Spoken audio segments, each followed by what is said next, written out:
winterscapes in search of the essence of a lich. We learned some about Call's haunted past and his inability to see or be seen by other Kenku peoples.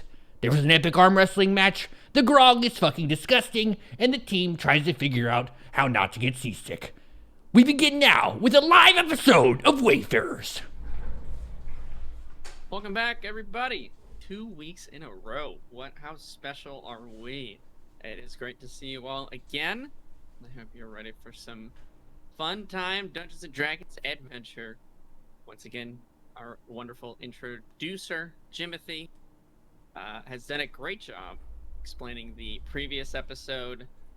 You guys set underway on the Rotten Handmaiden, the ship that you guys are on, in the care of Captain Snicklefitz and the rest of the Murky Blackfoot Company.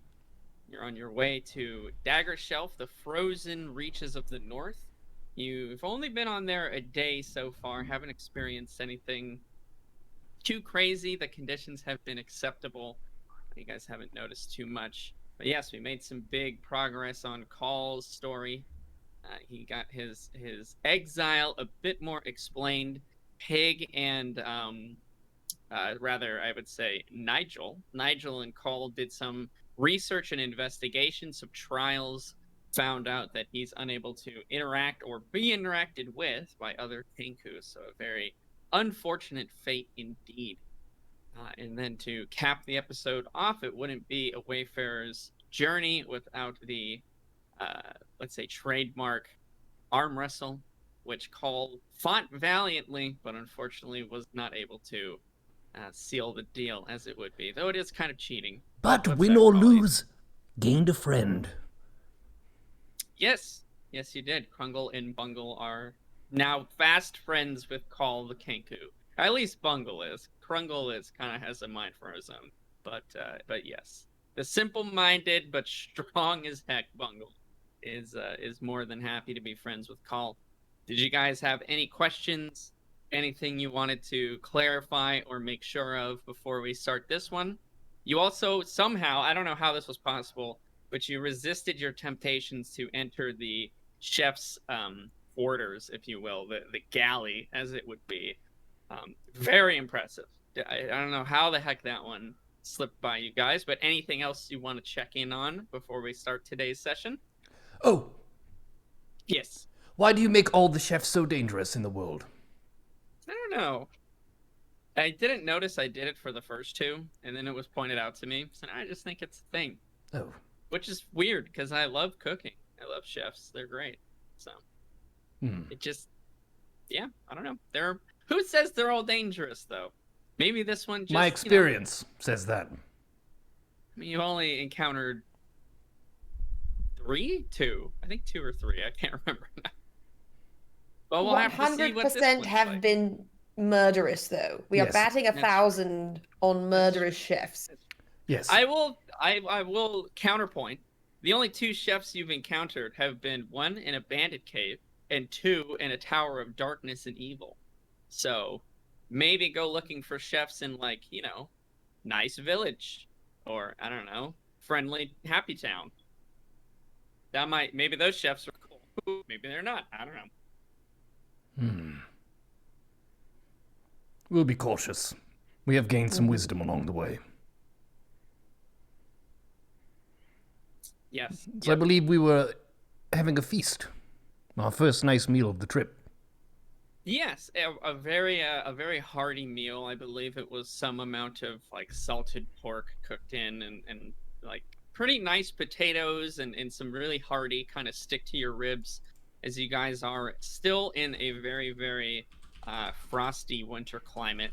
Very cold for all of you. I don't think any of your backgrounds really had you living in any of these really wintry places. But yeah, you guys had a very nice meal that you were pretty excited about, especially being on a boat. You weren't really sure what the food was going to be like, especially after getting such a, let's say, ill impression of the cook of the vessel. Yeah, but we'll say after the arm wrestling, guys, you all kind of went about your various end of day, you know, rituals, if you will, and set down for the night to kind of get ready and for the next day. As Captain Snicklefitz has mentioned, he doesn't imagine that there's going to be any trouble. The most issue on the high seas over here are going to be environmental problems. You know, if there's ice or if the waves aren't cooperating, whatever that might be. But he wants everyone to be on high alert, as it is not uncommon that other sort of brigands and pirates and such might try to steal away their precious cargo, especially theirs, because they are known so highly for transporting kind of rare and really important stuff. So, kind of a shoot first, ask questions later sort of situations to be in. But as of yet, you guys have not encountered any trouble. We did face off against So- an octopus creature in the first couple episodes. Yeah, the octopus of Lakewood, who wanted to fight you guys. I think that was the very first combat of our entire campaign. Thinking back, we should do like a Wayfarers in review, where we just look at all the past episodes and all the shenanigans you guys have gotten into. But we can carry on. We'll say, everybody just give me a d20 roll. Let me know what you get. A 4. A Okay. solid 15. Good number. 19. Ooh. Okay, Pig, you wake up first. Maybe you're the least used to sort of sleeping out on the lam, even though you have been adventuring and moving around for the past year. It hasn't quite sunk into your bones, so sort of a bit of a rough hit on a wave startles you awake, and for a moment you kind of get your bearings and remember, like, oh, that's right, I'm on this ship and I'm doing this thing. I'm not in my cozy home anymore. What would you like to do? It is, you look out the window. It's pretty early morning still. And we're all in one room, right? Yeah, you guys are all kind of crammed into one room. There's not that much space on the ship, and as it is very, very cold, you know, it's not really recommended that anybody sleeps like up on top or anything like that. All right. I think I'll get up as sleeping in this rocking, terrible room is a little bit claustrophobic. So I'm going to walk up to the deck of the ship and kind of walk around the deck, see if I can see anything on the horizon, and just kind of see if there's anyone on the way and ask them about breakfast, see what's happening, kind of just get a feel for what's going on in the boat. Yeah, absolutely. So you go ahead and leave your room after, putting on appropriate clothes for the winter climate, of course. And you see that people are kind of passed out, just kind of all over. Various people are sort of waking up and grabbing some various dried goods, kind of just shoving them in their face and stuffing their pockets with a few snacks throughout the day. It looks like they do sort of shifts, as it would be. So some people can, sleep in and they take the sort of overnight shift. The boat requires constant kind of upkeep, maintenance, and making sure that they don't crash into anything or get boarded by other parties, anything like that. Even when you guys are kind of anchored for the night. So some people are actually, it looks like they're heading to sleep. And though there are quarters, sort of on the same level that you guys are in, there are sort of more barrack style bunk bed kind of situations. It looks like people are more than happy to kind of just find a spot to rest their head for however many hours they can and fall asleep. So kind of scattered around, there are various crew members taking naps or resting up or even just shutting their eyes. It looks like there is no formal sort of breakfast. If you do ask someone, they'll sort of just kind of grumble a reply in their sleepy haze that they just eat whatever leftovers there are from the night before, or stash a couple of dried goods into their pockets. There's various sort of smoked jerky and meats, and there's also dried goods like sort of nuts and bread and stuff like that. So yeah, well, being a hungry wizard, I'll grab a few. I'll just go rummage until I can find some salted meats and stuff, get some jerky, and snack on that as I walk out onto the deck and just take a look around. Yeah, you do exactly that. And you walk up to the deck. It's actually very, very clear and nice outside. Sort of a little bit of a drastic change from yesterday when you guys set off the coast. It was very sort of gloomy, not dark, but very, very overcast. Everything kind of just took on that shade of gray that you'll get, and there's just clouds covering the sky. It's actually a strange moment, almost like you can see scattered clouds up above you for sure. But whether it's because of how cold it is out here, or how how far away from land you guys have gotten, yeah, it is quite clear. So you can see out very far, and you see again. I don't. Would Nigel ever have been on the ocean that he can remember? What do you think? Or is this maybe your first time out there? I believe only once as a small boy. So only in the vaguest memories. Okay, yeah, so you've certainly done a lot of reading about it, but there is, as the continent map can show you, not a whole lot of reason to go out for these voyages. Um, and so, yeah, besides the first time that you ever went on a boat, this is probably your only time back out on the ocean. And off in the distance, you see it's really a pretty beautiful sight, actually. The sun has risen just above the coastline, so it is sort of shining very brightly on the ocean. There are sort of floating chunks of ice and snow, sort of broken off either from Dagger Shelf and floated all the way here, or collected in the middle of the ocean, or maybe that's like some driftwood that's coming through and has collected all this massive snow and ice. Um, the water itself is very dark. It is like this very, very dark, almost turquoise navy sort of blend. Not quite black. The light from the sun is probably the shining from that is probably helping that out a lot. But you remember yesterday when you guys were in that overcast day, the ocean was very, very, very dark. It just kind of looked like almost a swallowing abyss that going in there was a mistake. But a nearby crew member will again warn you, hey, don't make sure you don't fall over, right? Just be careful. Make sure you have your rope. It is beautiful to look at, absolutely, but falling in would mean certain death.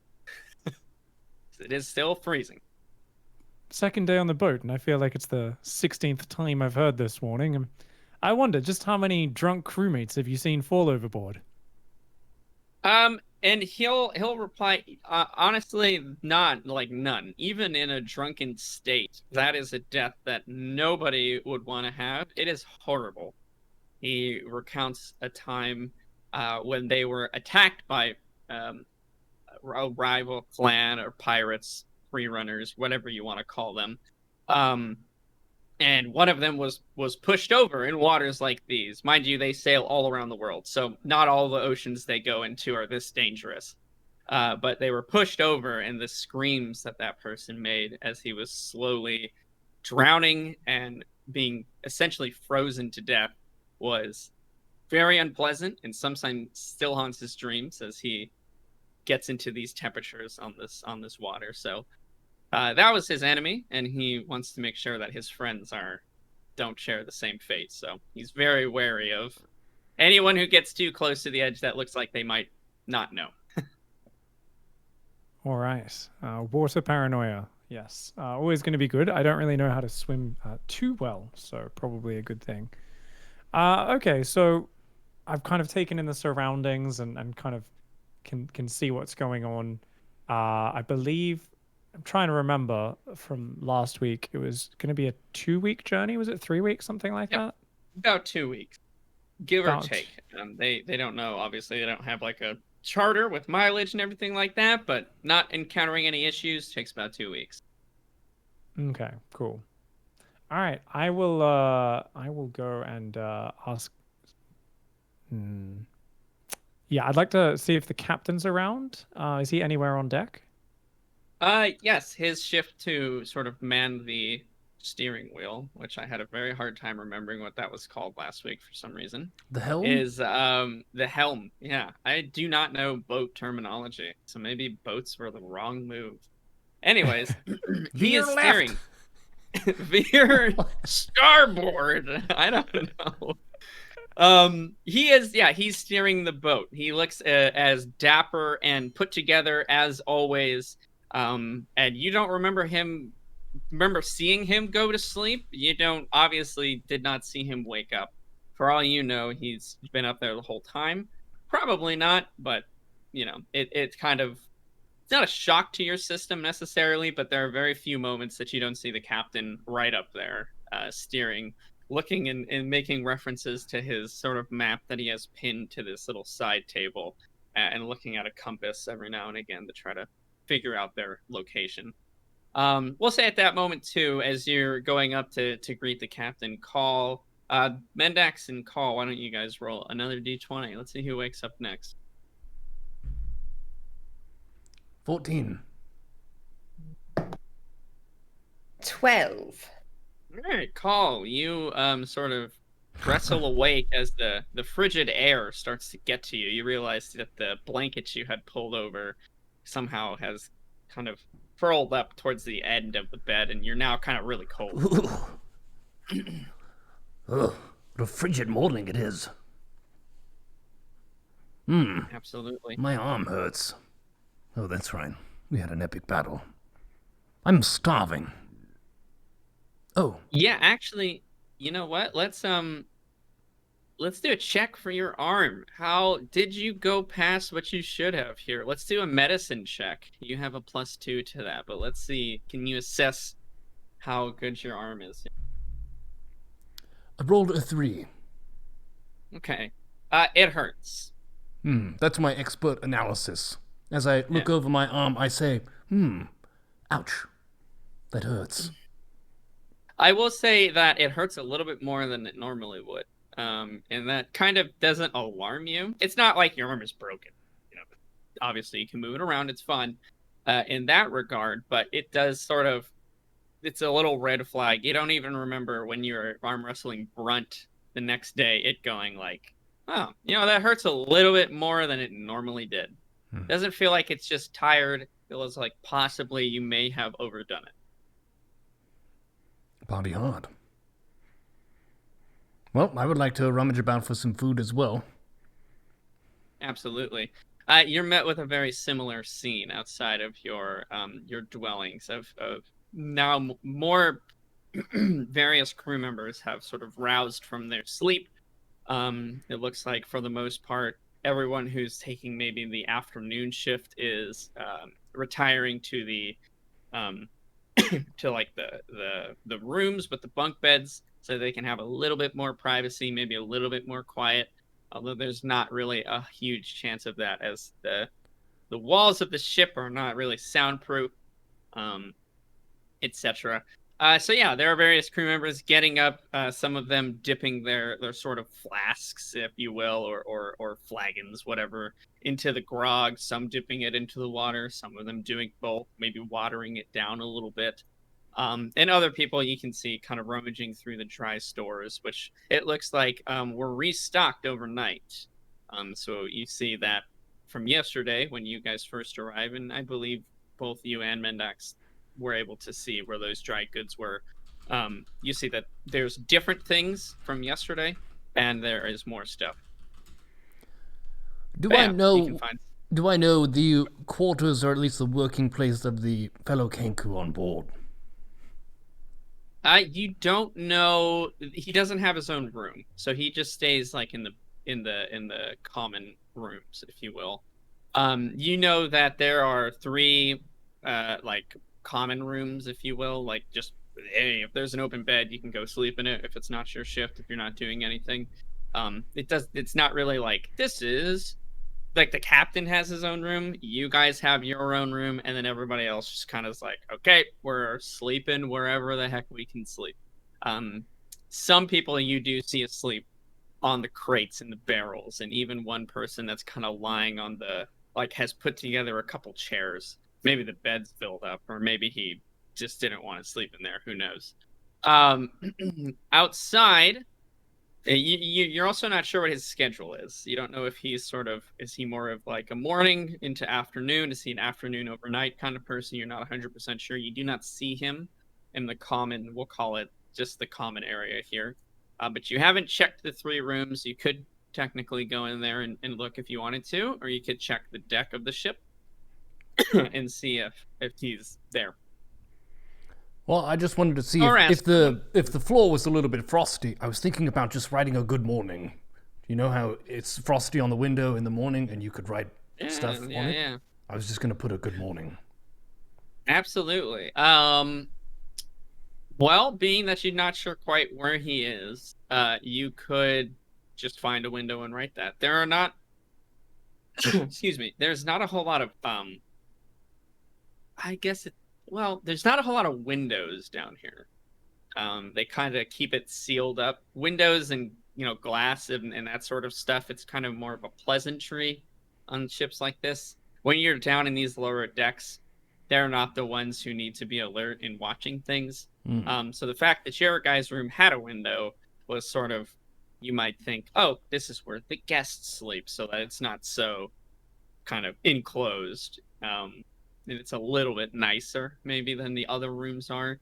So you don't think that there are windows inside of the other ones, also because it'll be easier to sleep during the day, as half of the ship needs to operate overnight, or a quarter of it at least, and the other half can just sleep overnight and stuff. So a good thought though to do that. You could, I like the creativity. There are some things you could do with that potentially. I could also just on a piece of parchment write a little message saying good morning, and then I could place that wherever he is, stealthily. Absolutely. With the greatest level of invisibility the world has ever known. Yeah, literally perfect invisibility. You're incorporeal. You cannot be seen, nor can you be interacted with. There are very few things in the world that are like that. I would be thinking about this a little bit, and just the ramifications of a person who was actually a Kenku exile. I wonder if any of them maybe stayed around and became tricksters, or people who were a guardian angel just watching over people. It's a very strange position to be in, but it does have its upsides. Yeah, you sort of mull this over in your head, and you have those thoughts. You also aren't quite sure. You don't imagine they would exile dangerous people, which makes it even more strange. Because theoretically, those dangerous people could still, tamper with houses and things like that. Not being able to interact with other Kenku doesn't necessarily mean that they can't interact with the environment around them either. So it looks like exiling is for very narrow and specific kinds of things. Drinking the forbidden potions, it's a big no-no, apparently. It's a no can do in the Kenku love village. A potion. Yes, Call does indeed love a good potion. Anything else you would like to do? So did you want to try to find a parchment and write on it, and then kind of just find out where Kaveka is at? Give it to him? Yeah, I mean, I don't have too much on my to-do list. We're just passengers on a ship.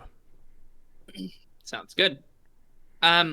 You set off. You find yourself some parchment very quickly, and something to write with. It's not hard at all to find those things. You have some in your pack if you would even need to go back to that. And you know that Nigel does too. So you find that and you write, you just want to write good morning and that's it? What exactly do you want to write? Yeah, good morning. It would be nice to say good morning to your kin if you had been estranged from them for years. Just a nice good morning. Absolutely. So yeah, you write good morning in your best penmanship that you can while you're on a rocky boat that's swaying back and forth, so maybe not the most perfect. And you set off trying to go and find him and where he's located at this time of day. Would you like to check the rooms first or check the deck of the ship? Let's check the rooms of the ship. But not the kitchen. Sounds good. Not the kitchen. Understood. Sounds good. We will pause what you're doing there, and we'll move to Mendax, who has finally woken up after maybe imbibing some more of that grog than you would have imagined. No. Never Not again? once I found out the ramifications. I am Not not Harry Mendax Pete the grog? hairy-chested. Okay. All right. Okay. No grog from Harry Pete. All right. Well, you'll be remiss to know that there's not much other alcohol on the ship.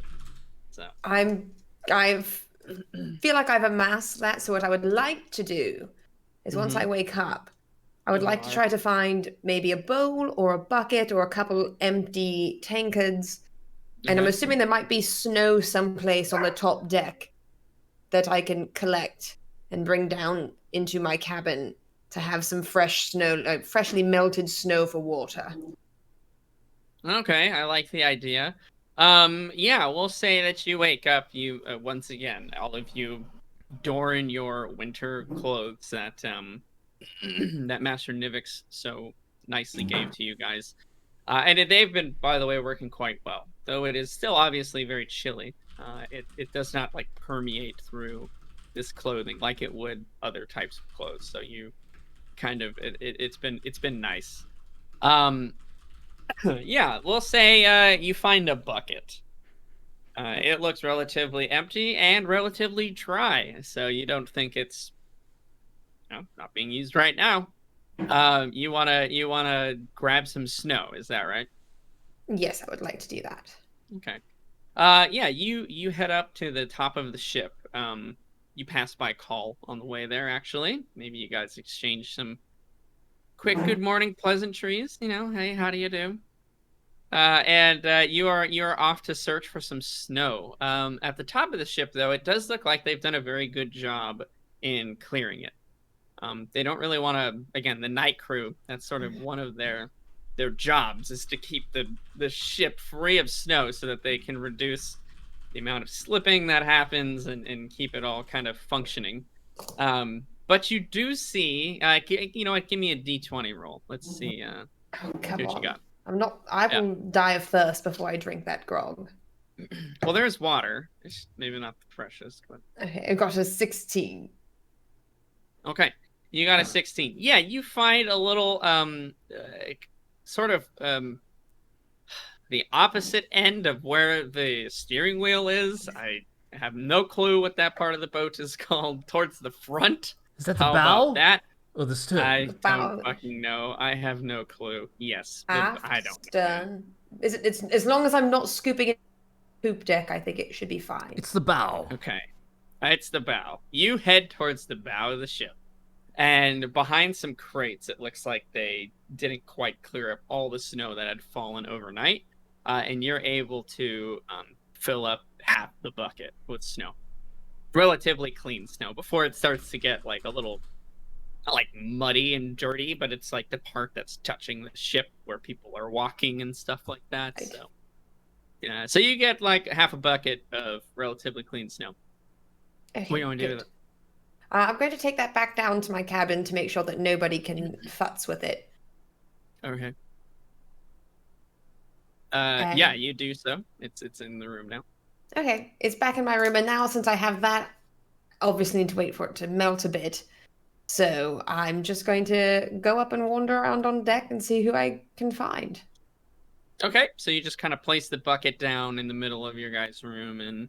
Well, I want to put it not in the middle. I don't trust these hoes. I would like somebody would pee in that bucket. It's not a slop pail. So I would like to set it off in a corner closer to where I'm, slumbering, so that it won't be messed with or immediately seen by someone if they come into the room when I'm not there. Okay, sure, absolutely. Give me a quick intelligence roll. Oh, God. That's probably not going to be my strong suit. The smartest tiefling rogue, Mendax.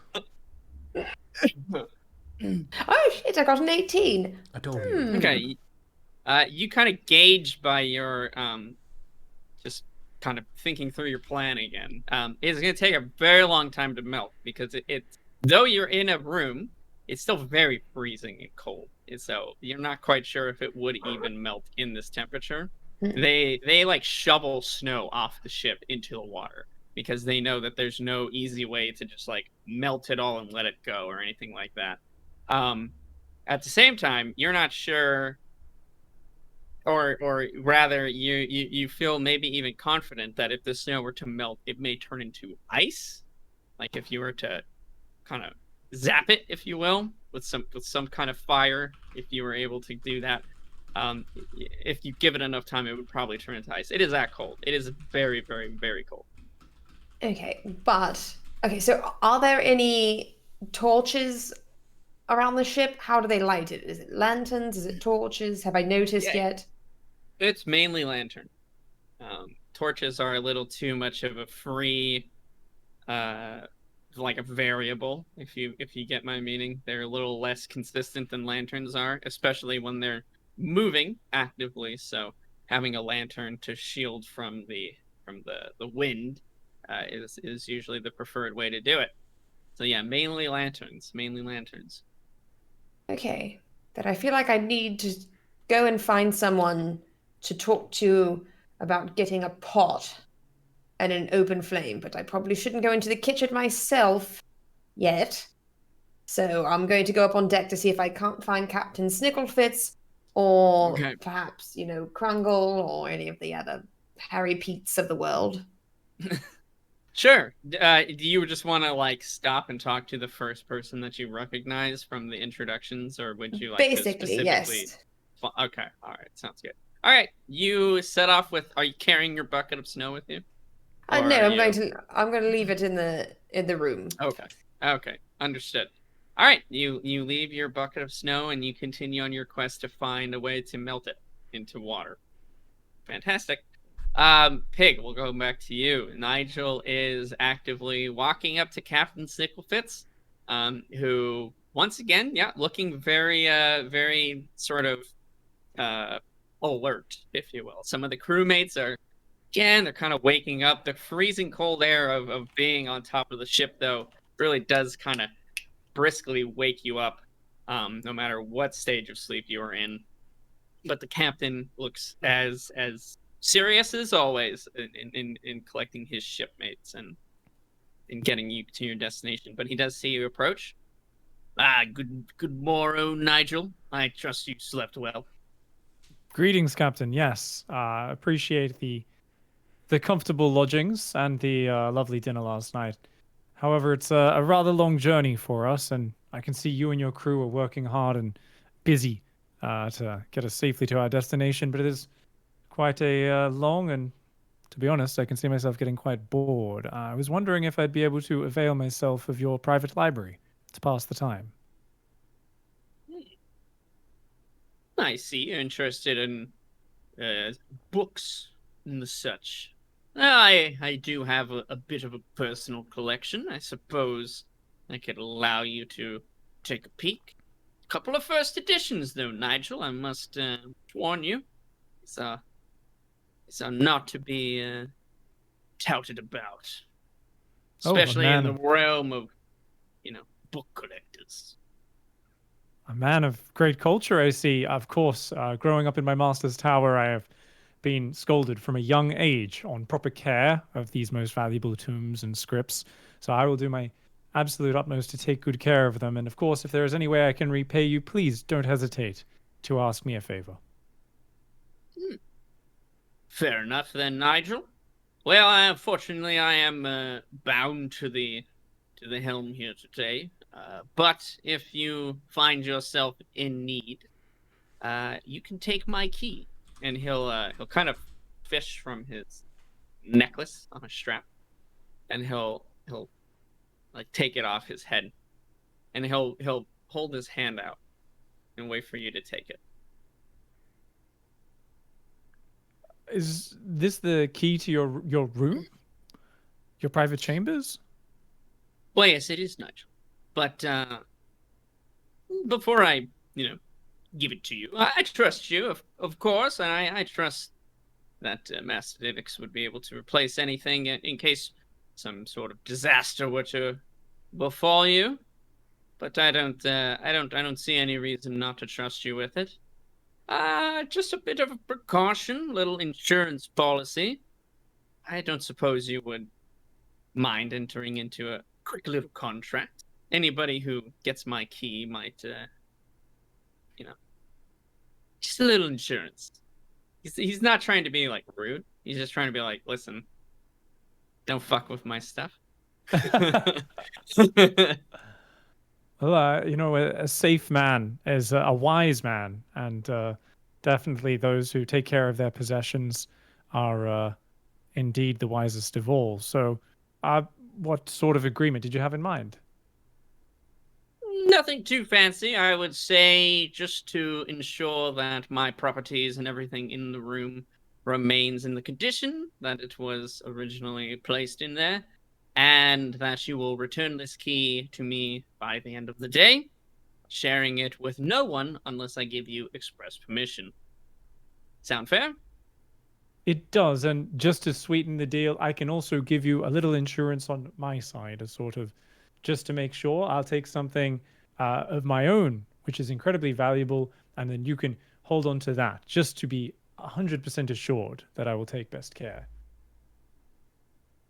Oh, okay. I do.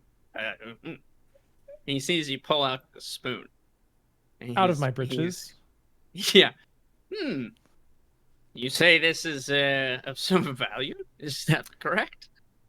Yes, it's a beautifully artifacted silver spoon made by the dwarves, and I believe it has great magical qualities, though I personally have not discovered them yet. That is why I can keep it, as you could see, in a place of great and powerful safekeeping, the place which I guard above all else. Yeah, I suppose that's fair. Let's make it a deal then. And he'll sort of he'll give you the key, and he'll take the spoon. And as soon as he has the spoon, like as soon as you let go of it and he now has it, you drop to the ground in pain. Like your head is now splitting in agony. Your arm, where you have that tattoo where it says "Don't forget the spoon," is like burning. It hurts a lot. I might have made a mistake. Captain. Can I please have that spoon back? Of course, my boy. What happened? What's wrong? I didn't do anything to hurt you. And he'll sort of kneel down, like, and try to help you up. He'll give you the spoon back. And as you get the spoon back, everything kind of like a soothing balm almost. It's kind of back to normal as the pain recedes, but you still have sort of a echo of that pain in your head. I knew this bloody thing was magic. They kept saying it wasn't. It was just an ordinary silver spoon. But I just felt some of the most shocking pain I've ever felt simply from it leaving my grasp. I had never even realized before that I wasn't able to be separated from it. Sorry, Captain. Perhaps I could give you one of my special rocks or something else of safekeeping, or perhaps just simply agree as you initially offered, simply to give you my word as Nivix's apprentice. Yeah, he'll kind of eye you over again and make sure like you're okay, because that was a very strange ordeal. Seems more like a curse than a magic item to me. It seems like the most peculiar thing I've ever seen, but wizards can't predict them, as they say. Yes, no collateral will be necessary. Our contract will be well and good enough. And he'll pull up his sleeve, and he'll say, "There's just one last thing to do, which is to sign." And he'll sort of roll his sleeve up, and he's got tattoos all the way up his arm, different runes in sort of nautical symbols, almost like brands on some of them that have been placed around everywhere. And he'll hold out his hand to shake your hand. Oh my, what a fascinating system. But he who keeps his contracts safe and secure. Clearly, you hold them very dear and are a man of his word who follows through on his contracts. I will go ahead and sign. Yeah, awesome. You shake his hand. You kind of just one good shake, and sort of like a faint blue light kind of appears between your guys' hands for just a moment, and then fades away. And you can see a slight little trail of smoke rise up from the back of his hand, as it looks like now a black key has sort of been emblazoned, almost like ash on the back of his hand, and he'll kind of wipe it off, kind of dust it all off. Always good to keep your contracts close when you're on the high seas. And you assume that you have just signed like a magical contract. A very simplistic one, but give me an Arcana check. This man don't F around. 18 plus 5, 23. Yeah, you've heard of this type of magic before. It is not often used, but it is a form of essentially like a binding, essentially like a binding contract. But the terms of breaking it are usually very grave and dire. So these are more serious matters to take at hand than just like a written contract. They physically stop you from doing or physically force you to perform some action that is required by the contract, but it must be done between two sort of consensual parties. Don't lose the key. You can't mind control someone to make a contract with you, for instance. It won't work. So you have to be of clear mind and reasoning in order to make one of those.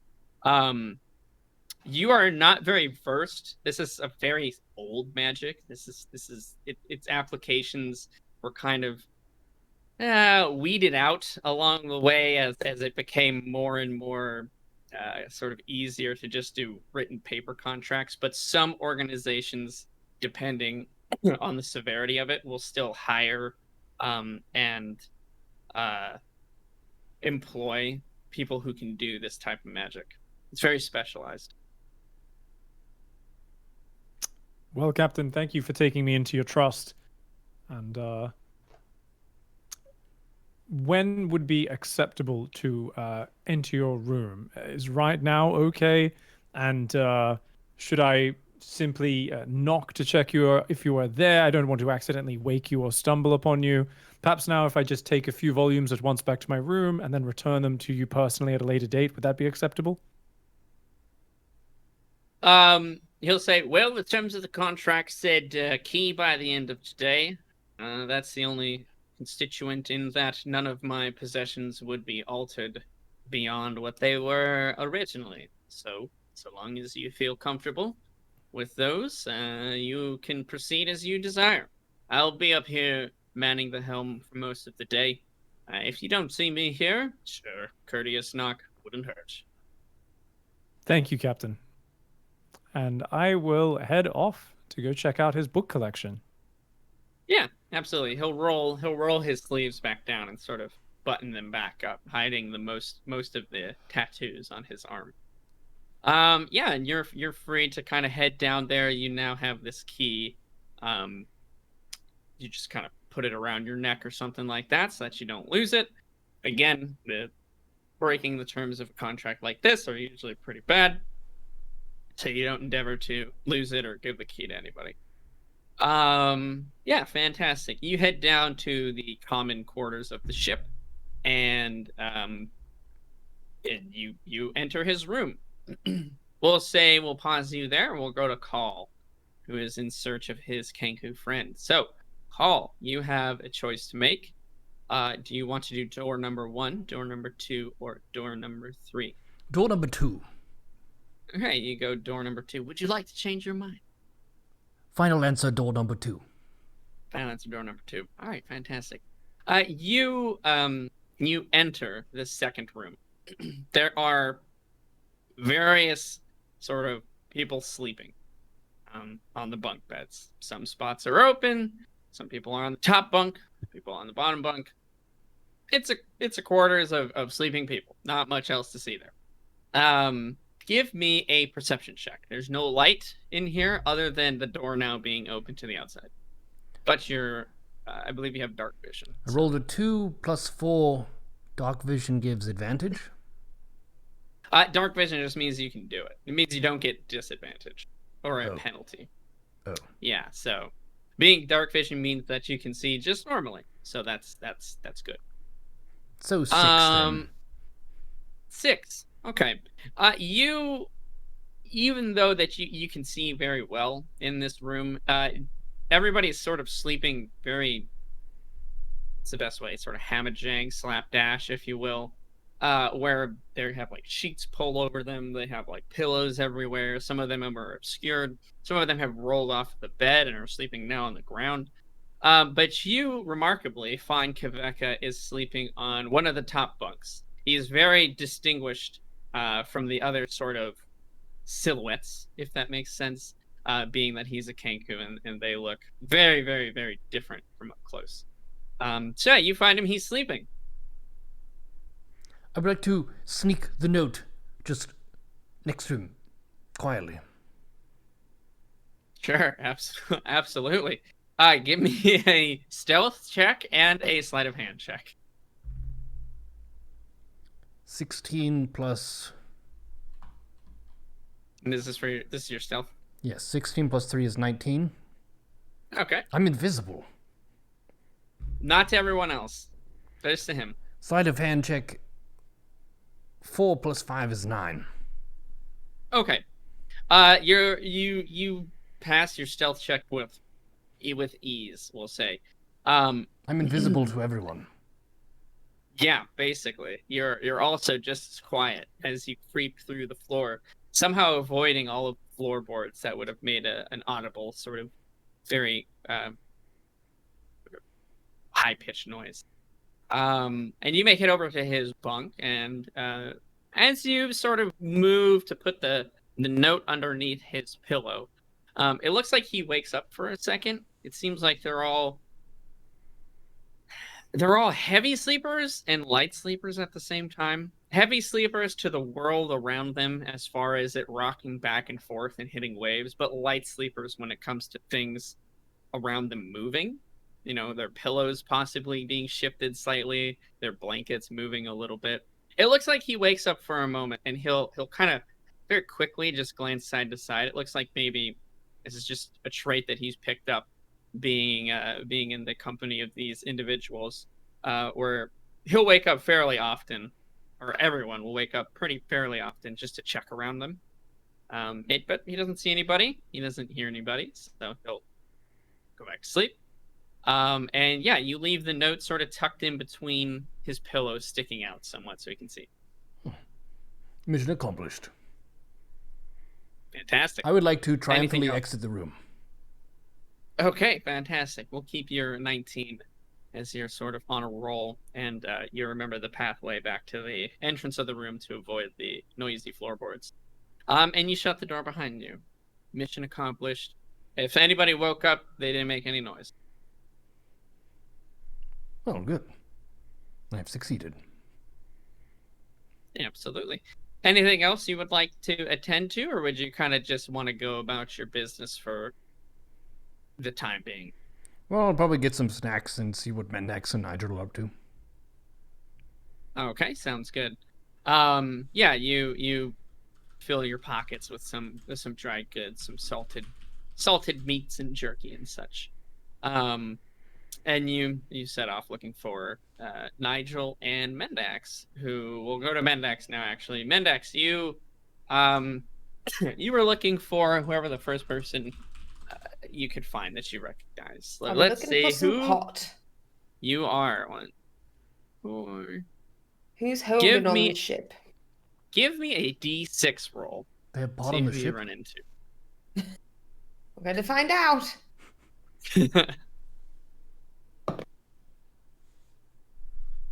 Solid 1. Okay, fantastic. You, as you're sort of making your way around the common area, you go like towards where the stairs go down to the second level. Okay. You see someone over there, but they're kind of obscured by the shadows. But they're pretty small. You don't actually recognize them, but they catch your eye for a second. And they head back down to the second level. Wait a second. Oh, wait, sorry, you kind of cut out. What was that? Oh, I simply yelled, "Oi!" and wait a second, and then I want to kind of scuttle after them. Yeah. They do not wait. Surprise, surprise. And they head down to the second level. You head down there as well, and you look around this is the area with the cannons and everything. This is their sort of defense quarters, right? You don't see anybody though. Give me a perception check.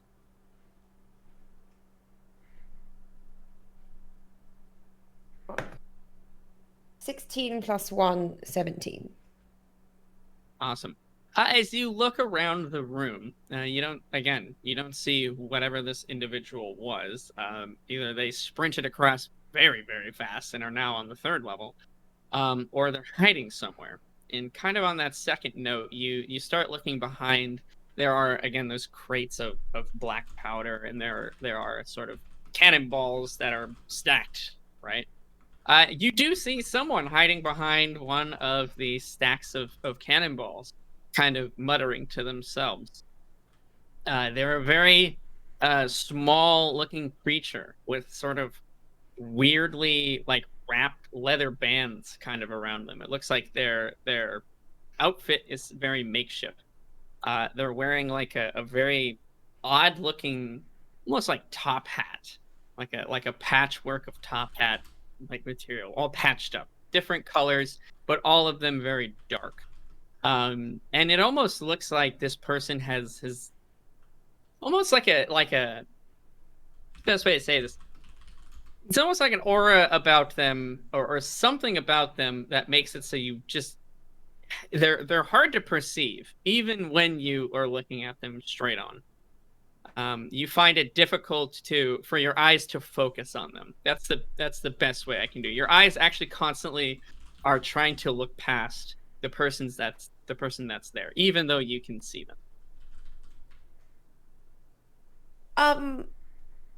Pardon me, I don't think I met you when they introduced the crew to us. I'm Mendax. I'm just looking for someone who can get me a little pot. And sort of all of a sudden, they'll almost like that aura snaps off of them, as if they want to be perceived much more easily by the world around them, whether by some sort of magic or enchantment or item, you're not quite sure. But you can see it is a kobold. They are typically monsters. They're usually fairly aggressive. Out in the wilderness, and their warrens, or their dens, if you will, are not overly dangerous, but they'll threaten a lot of towns and things like that.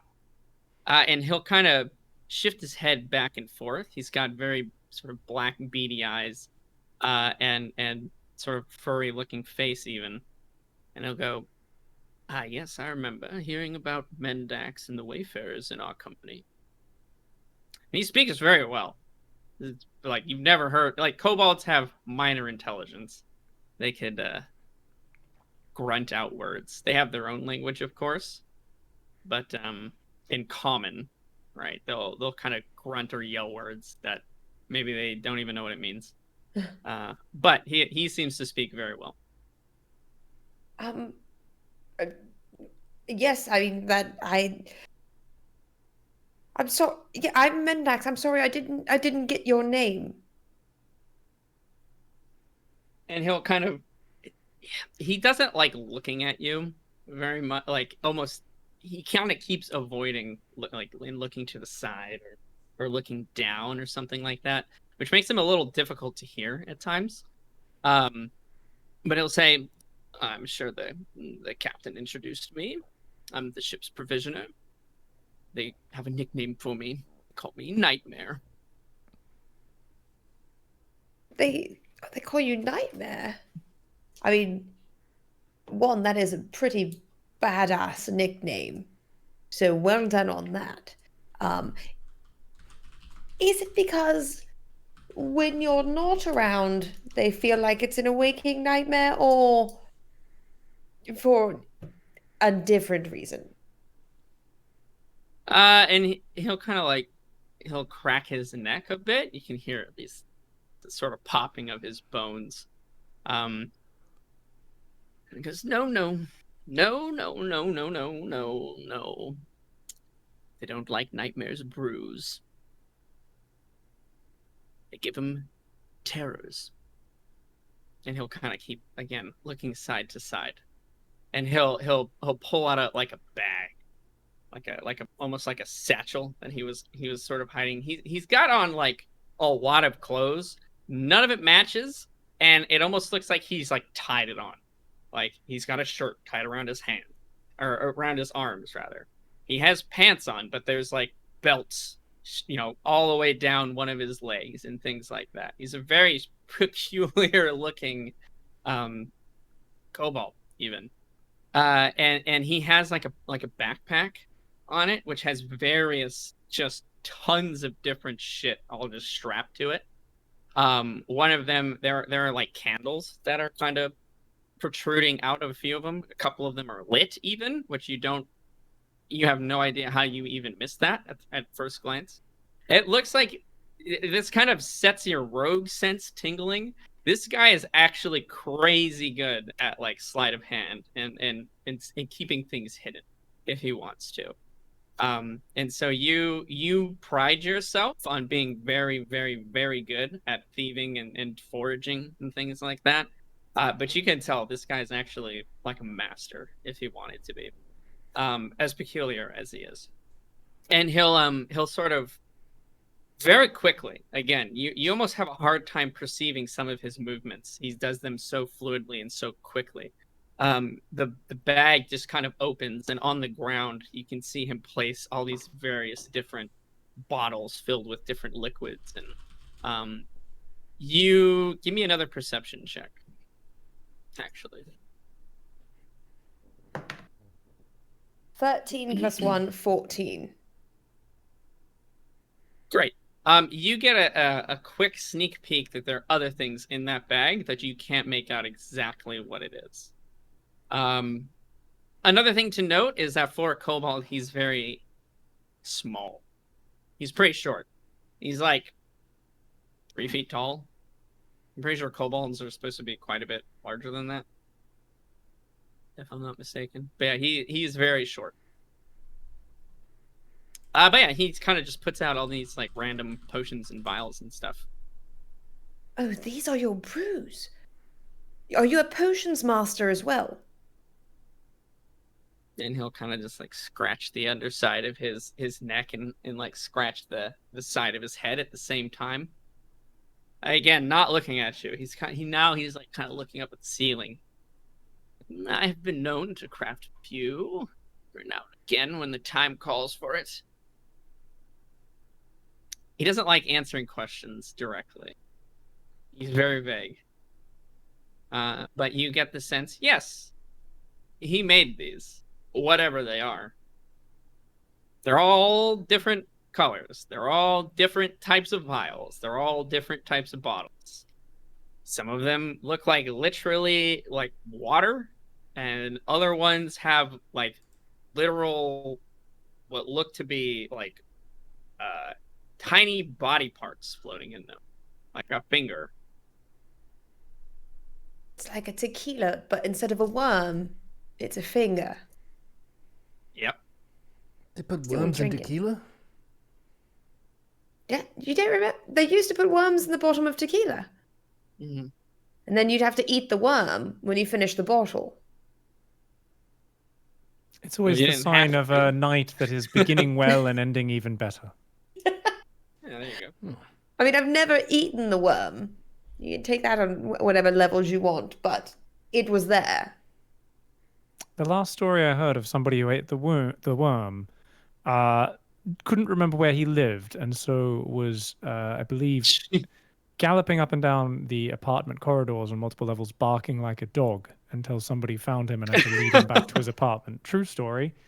Oh my god. Was Yes. this you, Pig? It was not me. No, it was a friend of mine who took him back to the room. Actually, he lived in the apartment building and woke up from someone barking outside his door in the corridor, and had to take this guy. And the guy came back the next morning to apologize and said, "Oh, I ate the worm," and that was his excuse. You know, he. Jeez Louise. Oh my god. It's pretty good protein. Please tell me your friend gave him a milk bone and called him a good boy. Oh Jesus. Okay. I just can't stop picturing that. Don't eat the finger. That's just a hot tip. I'm not even going to say the jokes. Okay. Nightmare, are these... Can you tell me what these do, and are these for sale at all? And he continuing with his like weird quirks, kind of now he has his hands in his mouth, and he's just like this. And he goes, "Everything has a price." Well, what do the ones that look like water do, and what would their price be? Let's see.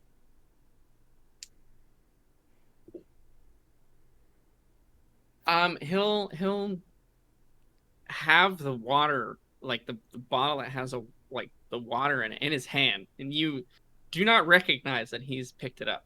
Just kind of he kind of just passes it into his other hand, almost like magic.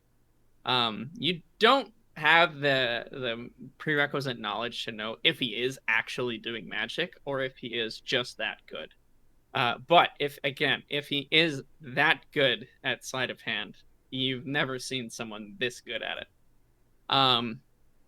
And he'll say,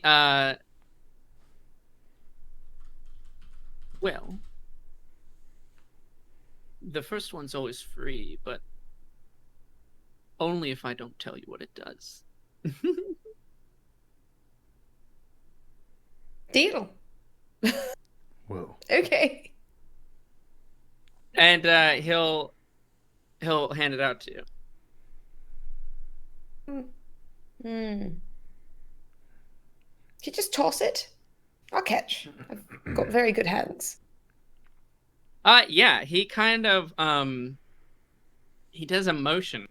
It looks like he's gonna throw it, but almost again like a magic trick. It's just gone, and it's on the floor next to your foot. That is amazing. You are amazing. I don't know why they call you Nightmare when all the things that you're doing now are like a dream. It's like a dream to me. I'm going to... Can I grab it with my tail and put it in my hands? I want to keep my eyes on him. I have things that I like, so I don't want... Not that apparently watching him helps me at all, but I feel like it does. Sure. You give me a. No, we can. I think your tail is prehensile, right? You can actually pick things up with it, if I'm not mistaken. I actually don't know. I'm pretty sure tieflings can do that. I've used it for other things, so I'm pretty sure. I think I grabbed a dagger with it once. Well, I also slapped the shit out of somebody with it once. That seems about right.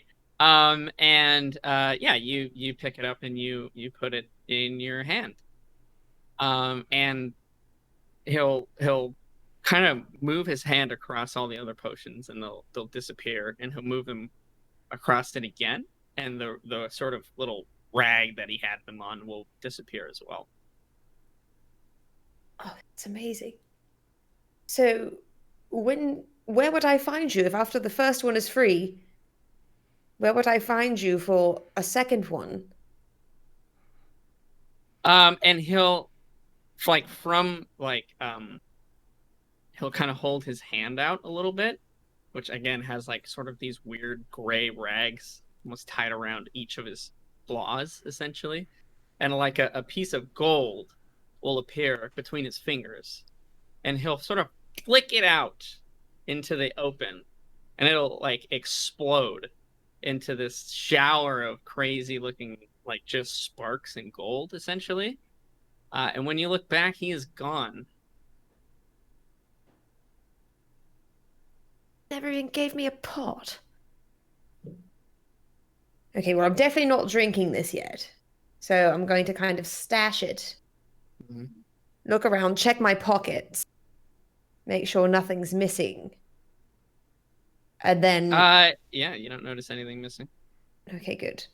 And then I'm going to go back upstairs to see if I don't see anyone else that I can ask for a pot. But I'm also now looking for Carl or Nigel.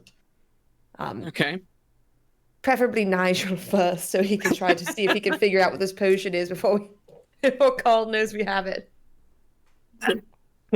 Fair enough. Yeah, you walk back up the stairs after your strange encounter with Nightmare, and you actually notice that you take several steps up the stairs. You're having difficulty remembering any details about what he looks like. And you don't remember how tall he was, how like what he was wearing. You kind of remember what he talks like, but as you continue taking a couple more steps, you begin to forget that as well. You remember that you remember very solidly that you got this potion, and it was from somebody named Nightmare. Those are about the only two things you recall. This is not fair. I'm entirely too sober to be losing my memory like this. I'm entirely too sober. Full stop. Okay, I'm just going to have to keep walking. I have no idea why I would go turn around at this point, right? Because I don't remember really that that's where I got it, only that I got it.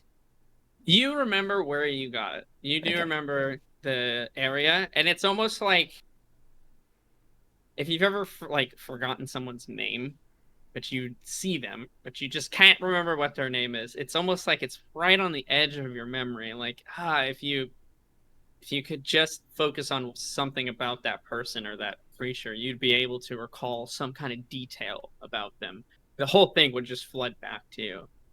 But no matter how hard you try, it's like you just remember this kind of. You remember it was a person. You remember it was they could talk. You remember that you talked with them. You remember the things you said. And you remember that it's free and that you don't know what this potion does. But that's it. That's all you remember. Balls. Okay, yeah. Can I try going back down a couple steps just to see if it's a distance thing? Yeah, sure. You walk back down and you even go back to the exact spot that you do recall standing in. But you don't remember what they looked like. You don't remember the things that they did. Shit. Okay, then I'm going to just continue upstairs to look for my comrades and someone to give me a pot. Okay. Yeah, you continue back upstairs and you run into Call, is the first person that you see, as he sort of creeps out of the room and shuts the door to the common room that he was doing. He was leaving that note in. Oh, good morning. Well, very good morning, apparently. What were you doing in the crew's cabin? I was telling them good morning. And now I tell you good morning. Good morning. Morning, Carl. I'm just going to eye him to see if he looks like he's super happy. Because it's hard to tell. He's not that happy. Well, he just came out of a bunch of seamen's quarters. What am I supposed to think? Good morning. Not that. Literally anything else. You know, we're on vacation. I'm not here to judge him. Oh, do you want to know what I was up to? You could just ask. Oh, what were you doing in the crewmen's quarters? I was wishing my fellow Kenku good morning. I put a note that says good morning. Did you sign the note? No? Do you sign notes? I tend to... Generally, yes. But I don't leave them very often. Otherwise, how will he know who the note is from? It doesn't matter. You can still have a good morning. That is true, but I think the purpose of the note is so that he knows you wish him a good morning, or I could be wrong. Doesn't matter to me. I just What wanted if to he talk to a thinks- Kenku, and I did. What if he thinks Harry Pete talked to him? Then he can say good morning to Harry Pete. I don't see the harm. Interesting. No harm. No harm at all. Just thought it might be interesting if you signed your name to the note. Then he could perhaps find a way to talk to you through us again later. And then he could have a conversation with you. Oh, about that, there's a problem. I'm invisible. And Like things that full-on I touch invisible. are invisible. I feel like if I even put a single letter of my name, that might make it invisible. Even by thinking about being invisible, it probably just went invisible. Nigel tried to help me test some of it, but I don't understand the half of it. There's only one way to test to see if it's invisible, though, now. To go back in and see if it's invisible. That's true. But I was just in there. And he's asleep. We could wake him up. I'm here now. It's not a very good way to have a morning, waking people up. What? Most people get woken up in the morning, but we're waking him up to say good morning. What if he wakes up in the afternoon and your note says good morning? Oh, I see. That would be a problem. Right. we'd Then have it to just change looks the like an note. inconsiderate note. Right. Or what if he wakes up in the morning but the note is invisible and he can't read it, so now he's going to have a terrible morning because no one's told him good morning via note. That makes sense. We should tell him good morning. Well, you should. I can't. I'm invisible. Inaudible. That's fair enough. Mysterious. I feel like I'm here for the ride, guys. You go over to do whatever you want. we could go back in. We don't necessarily have to wake him up. What if I take the note and, like, just gently touch his feathers with it? Then we'll know if it's messing with him that it's not invisible, right? But he could stab you. He could try. Right. I mean, these are... What is their official job description? Merchants? They seem to know a little bit more about combat than regular merchants. Mercenaries. What if someone snuck up on you when you were sleeping? Would you stab them? Am I sleeping or am I passed out? Sleeping. Depends. Is it the door guard? No. You don't know who it is. Someone's just rustling you in the morning. Oh, that's a 50-50 stab then, yeah. Yeah, that's what I'm thinking. Not in the morning, late at night. Better chance. In the morning, You could stand out of stabbing range and say good morning. that's true. We could. But he could shoot Want you to go with the back in crossbow. and do it? There are crossbows. This is also the arms person of the ship, if you recall from the original greetings. This is the weapon master, essentially. Ah, yes. Well, he might be really good Enemy. at making them, but he could be shit poor at using them. Maybe he's simply a fantastic craftsman, but not really Yep, that totally a makes badass sense. warrior. Mm-hmm. You do whatever you want. Well, it's up to you, Carl. Do you want me to go in there to wake him up to see if he can see the note and tell him good morning? Or we can find him later and ask if he found your note, and then we'll know whether or not he saw it. I think asking later. I don't want to be the Kenku who annoys other Kenkus. That's true. That I is would very be the true. You don't annoying want to seem Kenku desperate. ghost of hassling people. You'd be like a Kenku poltergeist then, Yes, tossing notes at him. yes. In the Paper dark. planes, other things, yes. Question though. What was the state of dress of all the other sailors in the room? I don't know, it was very dark. I rolled a Asking 4. for Nigel. God. They all had lots of clothes on. If it was only a 4, then I'm not interested, let me tell you. But I did. Frozen, frigid wastelands of the north. Yeah, they're all... You know when Oh, it's pretty. cold, okay? I'm sure they're not showing their best. It's very cold. Hmm. Sometimes skin to skin warmth is necessary for survival. Have you never watched Bear Grylls? I've not. I'm just assuming that he's naked most of the time. No, he's really not. You have quite the imagination. He's really not. Sometimes you say things and I think, wow, I never would have thought of that. I don't know if that's a compliment. Oh, Okay. So Well- we will wait until he wakes up and then see if the note was received. Yes, I think that's a very good idea. I also think we should find Nigel because I just met somebody. Hmm. You remember his name? I know. I don't remember if I should. Their name was Nightmare, but I can't. I know I met them. I know I talked to them, but I can't remember almost anything about them. And Carl, I swear, hand to shoes, I am not drunk. There's something about this person thing that makes me incapable of remembering them. However, I do remember that they are the potions master here, or some kind of procurer of things, maker of things that are liquid. And they gave me a free sample, but they would not tell me what it does. How much of a sample? I'm just going to pull out the vial or the bottle and show him. That's a huge This- sample. Quite a nice sample. I wouldn't be upset with this if this were ale or He gave you that wine for or free? for free. Oh. Maybe it's booby trap. However, we don't know. He did tell me that the rest of the crew. You will say Or that you don't remember what he said.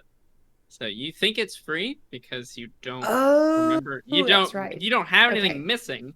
You don't technically know if you promised something or. But you don't remember that it's free. You know that you have it though, and you don't have any less gold than before. Okay. If I paid for it, I can tell you it wasn't via money. Hmm. But my Guess I pants were walked it. still on when I came back upstairs, so I don't think it was in any other physical way either. Hmm.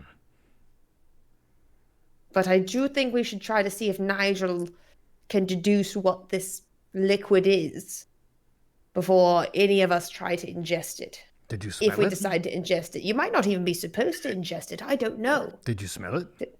No, I didn't smell it. I didn't want to take the topper off. What if it's air activated and I open the thing up and blow my face off? I don't think he would hand you a bomb. We're on a boat. Well, he wasn't even introduced to us when we met the crew. We also weren't. So for some... We didn't meet the chef either. That's true. But unless this person was also the chef... Someone nearby will go. "Shh, shh, shh, shh, shh." Sorry. No, it's just not a good idea. Sorry, It's just not so a good- the meatsmith we've not met. that's better. They shush us one more time, I'm going to lose it. I tell you that right now. But this could have been the meat smith. I've no idea. But I think we should find Nigel and then maybe talk to the captain to ask him about this nightmare. Very good. Let's go find Nigel. Okay. Okay. You guys bump into him almost immediately as he's walking down the stairs from the deck, and you guys are walking up. He has a key. You have a potion. Nigel. Oh, you two sleepy birds are finally awake. No, I didn't. Good wake you morning. Finally, we've been up. Oh yes, good morning. Good morning. What have you been up to? Just telling people good morning. No. What a nice way to start the day. Mendax met Mendax. someone. No? I did meet someone. Although Was I can't- he Stinky Pete? Harry Pete's brother? First of all, whoever Mrs. Pete is, Mother Pete, she should have shut that trap a long time ago because one was enough. Someone who makes such disgusting grog My did not need a campaign! second act. My campaign. Oh no. Sorry, Bob. Oh, God. It's okay. She's done enough evil in this world. She feels very strongly about this grog. It's terrible. Terrible. Mama's secret recipe. Passed down the generations. You'd hate to see her chest. It's like suckling a bear.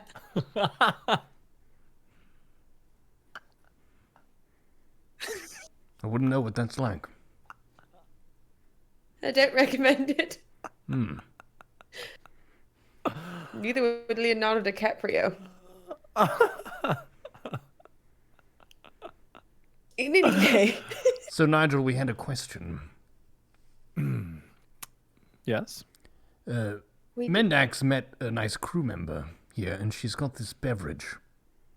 We were wondering if you might be able to discern or decipher what it is. Well, it appears to be some sort of potion. No. Do you think it's beer?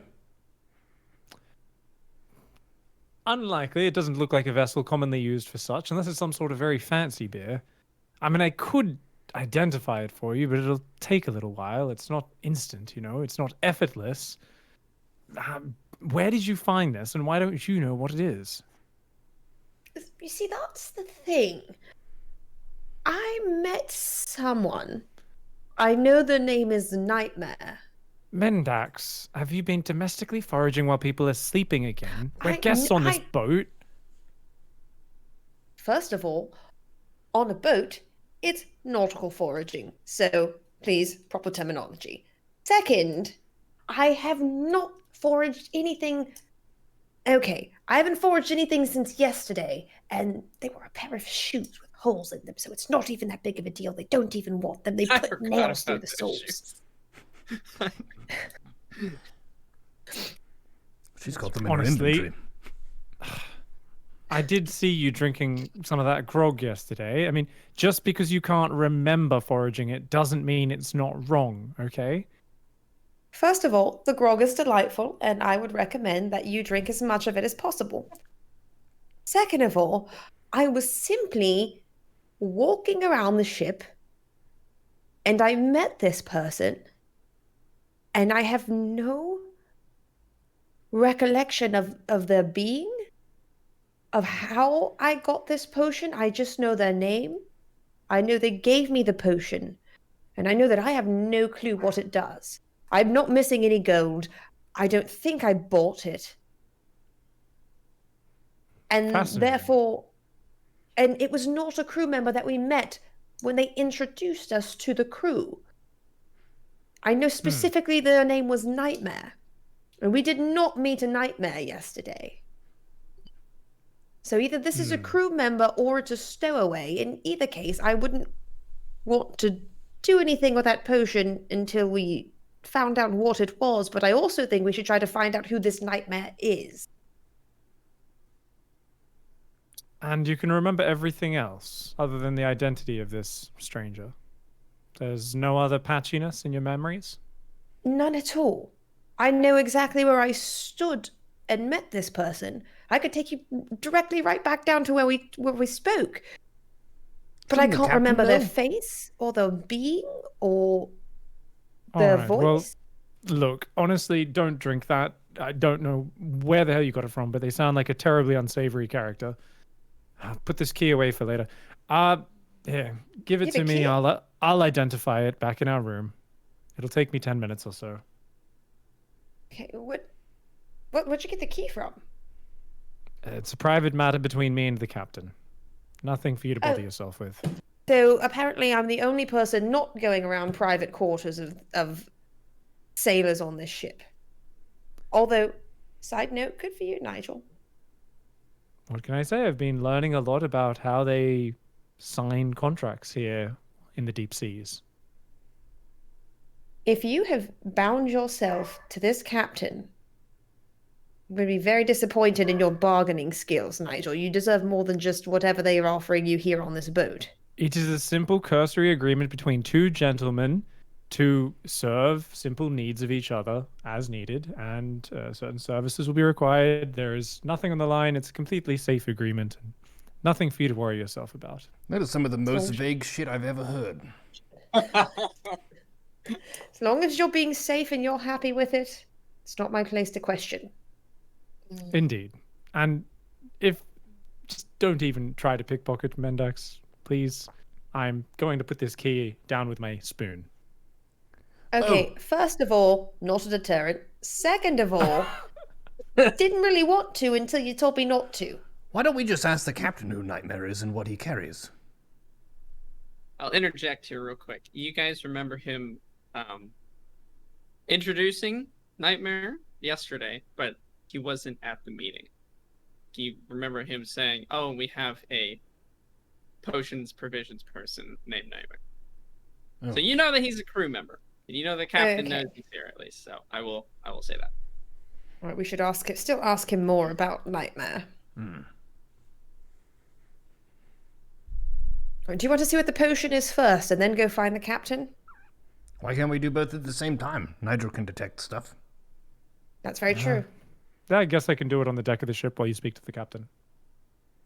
All right, So let's be go. it. Thank you, Nigel. Your wizarding services are most appreciated.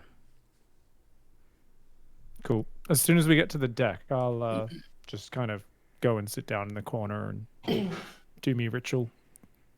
Takes 11 minutes for me, so you guys can carry out the conversation without me. Sure.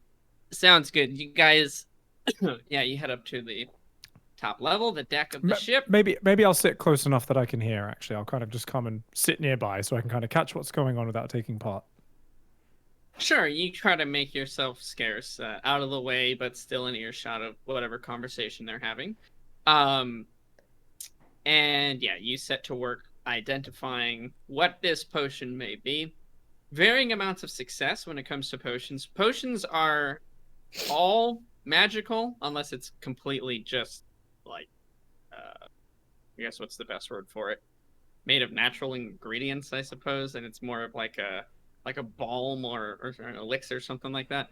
But any that have like really crazy effects normally will have some amount of magic in them, regardless if it's from like the materials or it's from actual magic being put into the potion.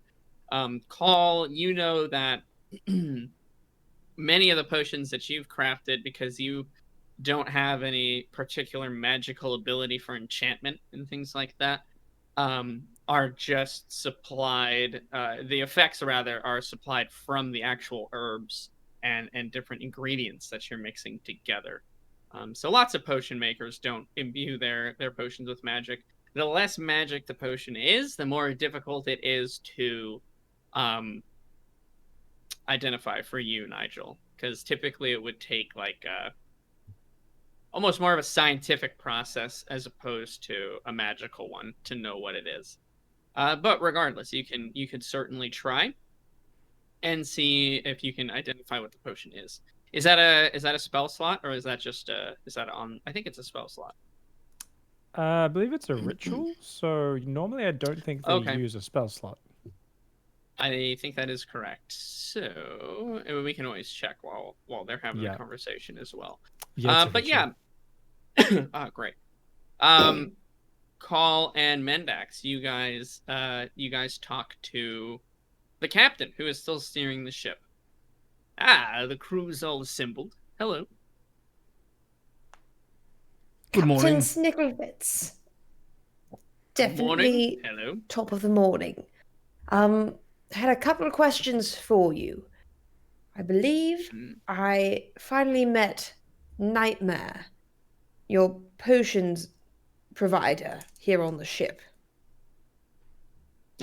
Ran into him, did you? Wily fella, hard to get a hold of, but always seems to be around if you need him. Okay, so it is a him. Good. I can't remember anything about Nightmare. Is that usual? Yes. There's rumor on the ship he's not even real, actually. How do you get the potions then? They usually just kind of show up, much like the dinner and the lunches and the food restocking. It just shows up. We rely on him to refill our provisions whenever we dock. He takes whatever gold he needs in order to do so, and, well, as long as the provisions keep getting refilled, I don't see any reason to stop having him in our company. I do find it difficult to remember a lot of our conversations, but some of them I do. Okay. So he is part of the crew for sure. You do trust him. Is he also the meatsmith? The meat smith? Oh, no. Definitely not. Definitely not. Like 100% no. Okay. Have you ever seen them in the same room together? Yes. Okay. Fair enough. So, has Nightmare ever given anyone a potion that ends up not being something one would want to imbibe? Oh, yeah, very often. What's the worst thing he's ever given? We had someone who was on bed rest for a few days. Their foot fell off. But luckily it came back. Wait, as in it crawled back or it grew back? Like it grew back. He still keeps the bones from his foot around it like in a necklace. It's pretty fucking cool, actually. Do they bring him luck? He thinks so. Fair play. So he didn't really lose a foot. That's not too bad. We'll look at Carl. Like, okay, so lost foot, regained foot. Honestly, it's just a couple-day bed rest. It's not too bad. Just a little bit of excruciating pain. You get over it. You got his foot. It's fine. So I received a potion from him, and I don't believe that I paid for it. Will he simply take what gold he's owed later? That's a good question. He kind of just... I don't really know what his terms are, to be honest with you. He never seems to steal gold from people. Sometimes he'll take a trinket here or there if it's not important to them. Sometimes he will take gold if he needs it for provisioning our ship and our crew. But usually potions just show up. If a crew member gets sick, comes down with scurvy, something of the such, potion usually appears on their bedside when they need it. It's pretty handy, actually. Would you recognize any of the potions by sight? Because I received one and it looks like water. Nigel's working on trying to deduce what it is. But would it be something that you might be familiar with or, from having received before? No. Every single time his potions, they just look completely different. I've never paid too much attention to them either. It's more of a self-sustaining kind of mechanism, if you will. I don't really question it, and it doesn't really question me. We're pretty happy as far as that's concerned. Only two other things then. I feel much better about the potion just overall. I am trying to melt some snow down in my quarters, and I was wondering if you could procure a bucket or not a bucket, I'm sorry, a pot or a pan. I know that I'm not supposed to bother the person in the area where I would normally find such things, but just a small one should be enough. Yeah, any requisitions needed of the meatsmith, I guess, as you all call them, should be made by note. So what I would recommend, if you need a pot or pan or something like that, just take a note, write down what you'd like, who you are, of course, and then just kind of pin it to one of the, I don't know what they're called, the wood things that go up and hold the sails. The mast? Bulletin boards. There it is, the mast. Oh. Bulletin boards. You can see there's been some other some requisitions cork boards there. right there on the masts. Well, he'll point and he'll show you, like, there are actually a couple of papers that have been nailed Some of them are like super worn. You have no idea what they say. Doesn't look like they requisition much, but that's their way that they talk. Gotcha. Perfect. And then overnight, it'll just kind of appear where you need it. Excellent. That's very very effective. Right then, the last thing that I have then, and I'm going to kind of get closer to Captain Snigglefitz, and I'm like to drop down to a whisper. Please just be gentle with Nigel. You know, he's new to the world. I don't know what kind of deal you've made, but he's a very good friend of ours. So I'm asking you to please, as someone with more experience, to just be a bit kind. That's all I'm going to ask. I don't know why you're I'm serious. Oh, yeah, sure. Okay. Thank you. Thank you. You're welcome. Well, And he'll kind of look at Call. Not quite sure what just happened, but I would just do this. he does that.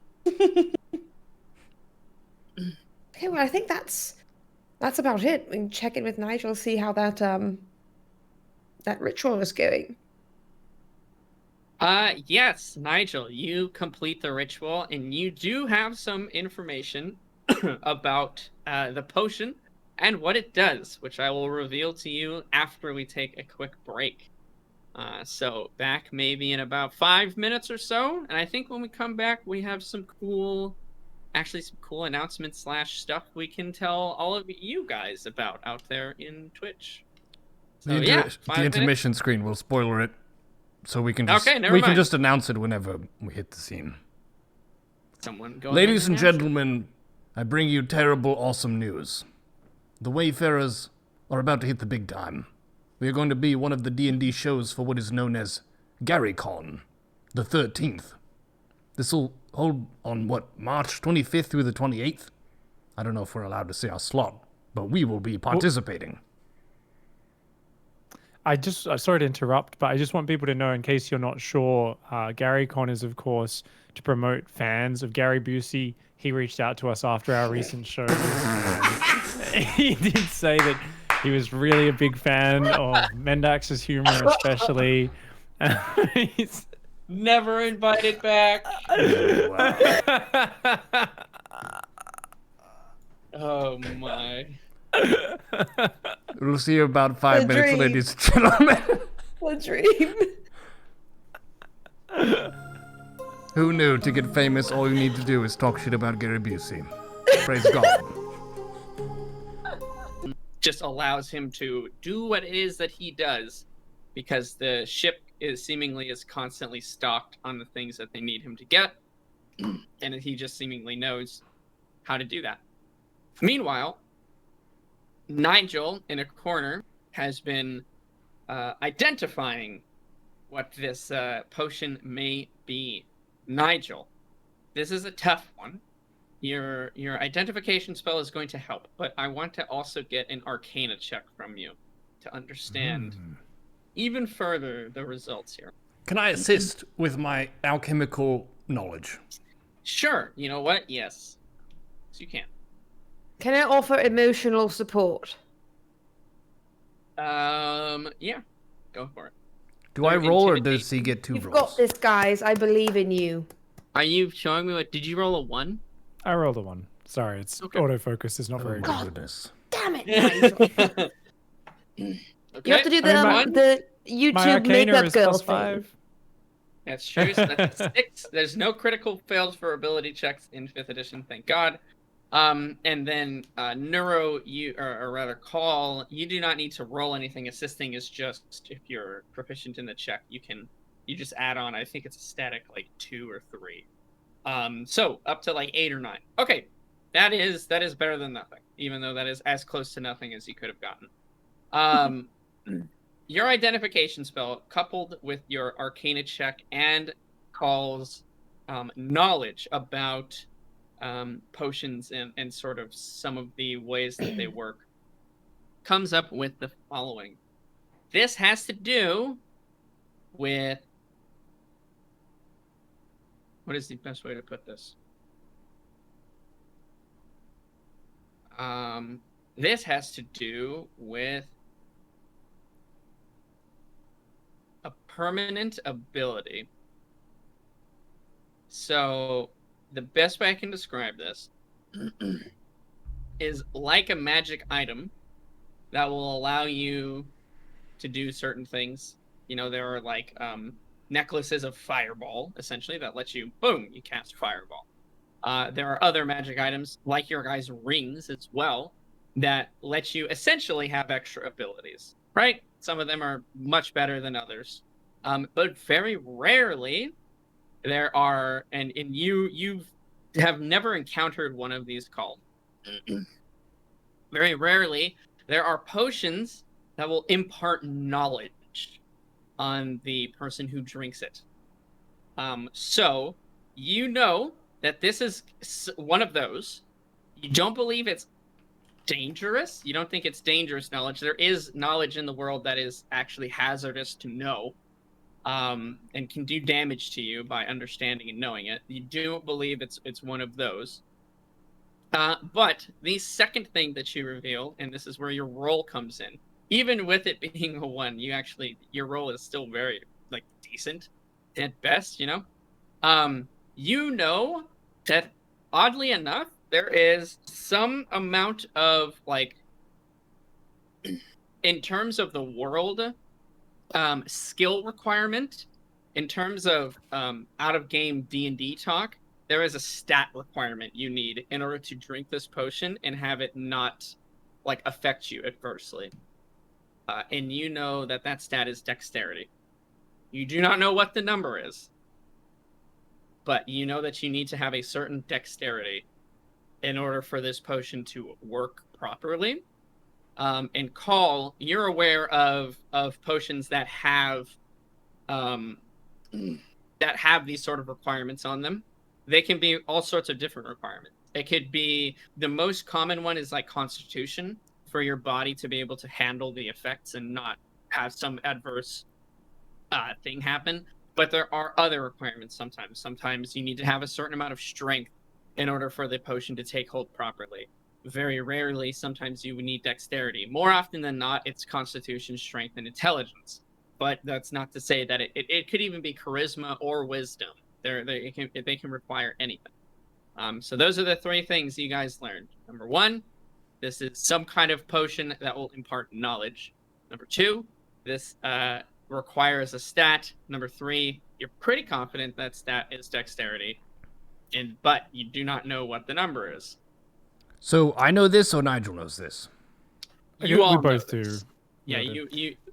We'll say you guys So- are talking out loud, discussing. We have come to an Sorry. agreement that this is a knowledge potion, and you probably need to be more dexterous than usual. Correct. But what were you saying, Nigel? I was just clarifying that as well.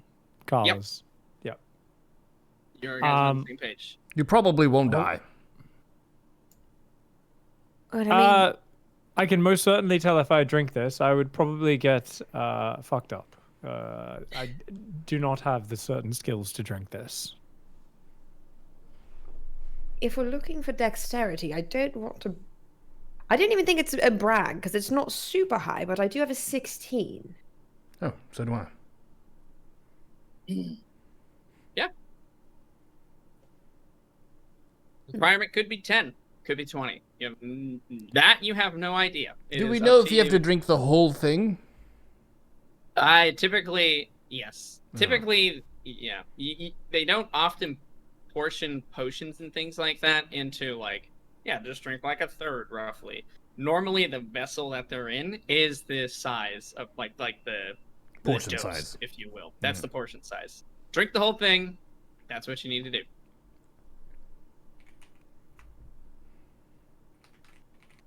Yeah. Do with that information as you will. Would you guys like to discuss what you're going to do with it, or do you want to put a pin in it? What do you think, Carl? Well, he gave you the thing. If you want me to be the testing person, I could have it, but who knows if he has a second one. I don't know if you want it. Do you want this?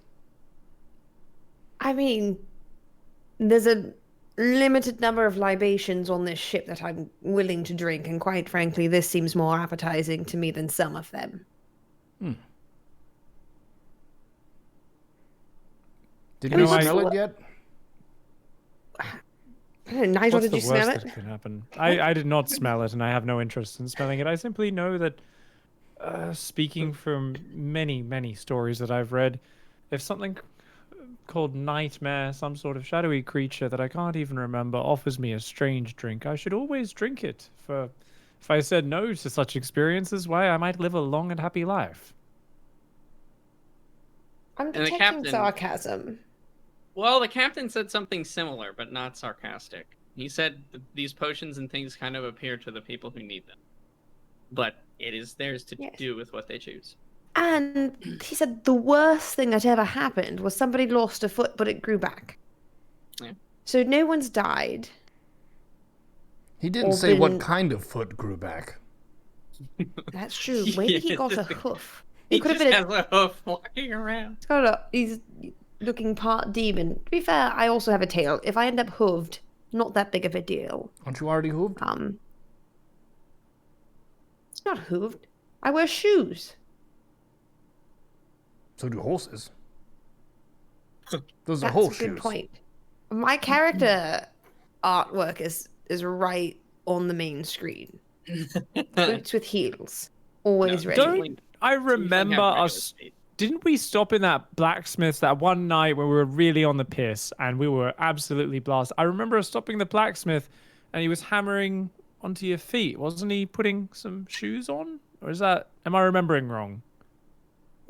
I mean, that sounds like something a novice drinker might remember. Probably best to forget that ever didn't happen. Okay. Could have Blacksmith, sworn. I mean, Could have sworn. do you see these boots? How could I possibly fit them in there? Honestly. Petite hooves? I mean, if I had them, they would be petite and ladylike. I am. That is true. Are you procrastinating or do you not want the beverage? I definitely want the beverage. Oh. I think I should drink the beverage.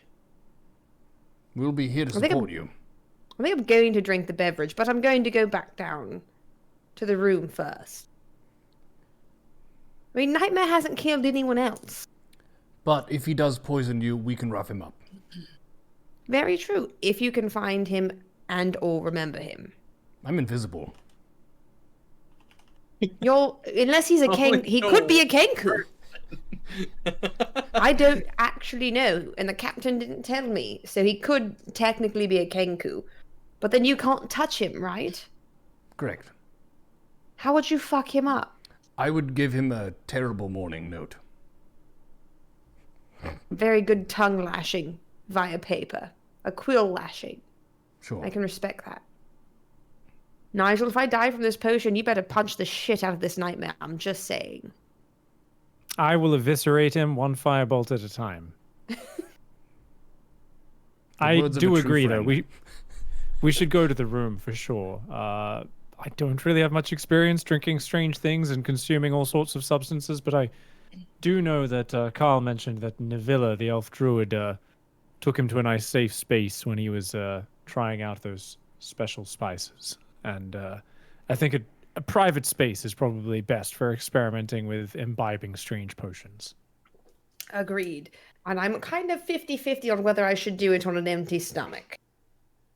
You should at least have a piece of bread, I think. That's probably a bit of hardtack or something. I think that's probably wise.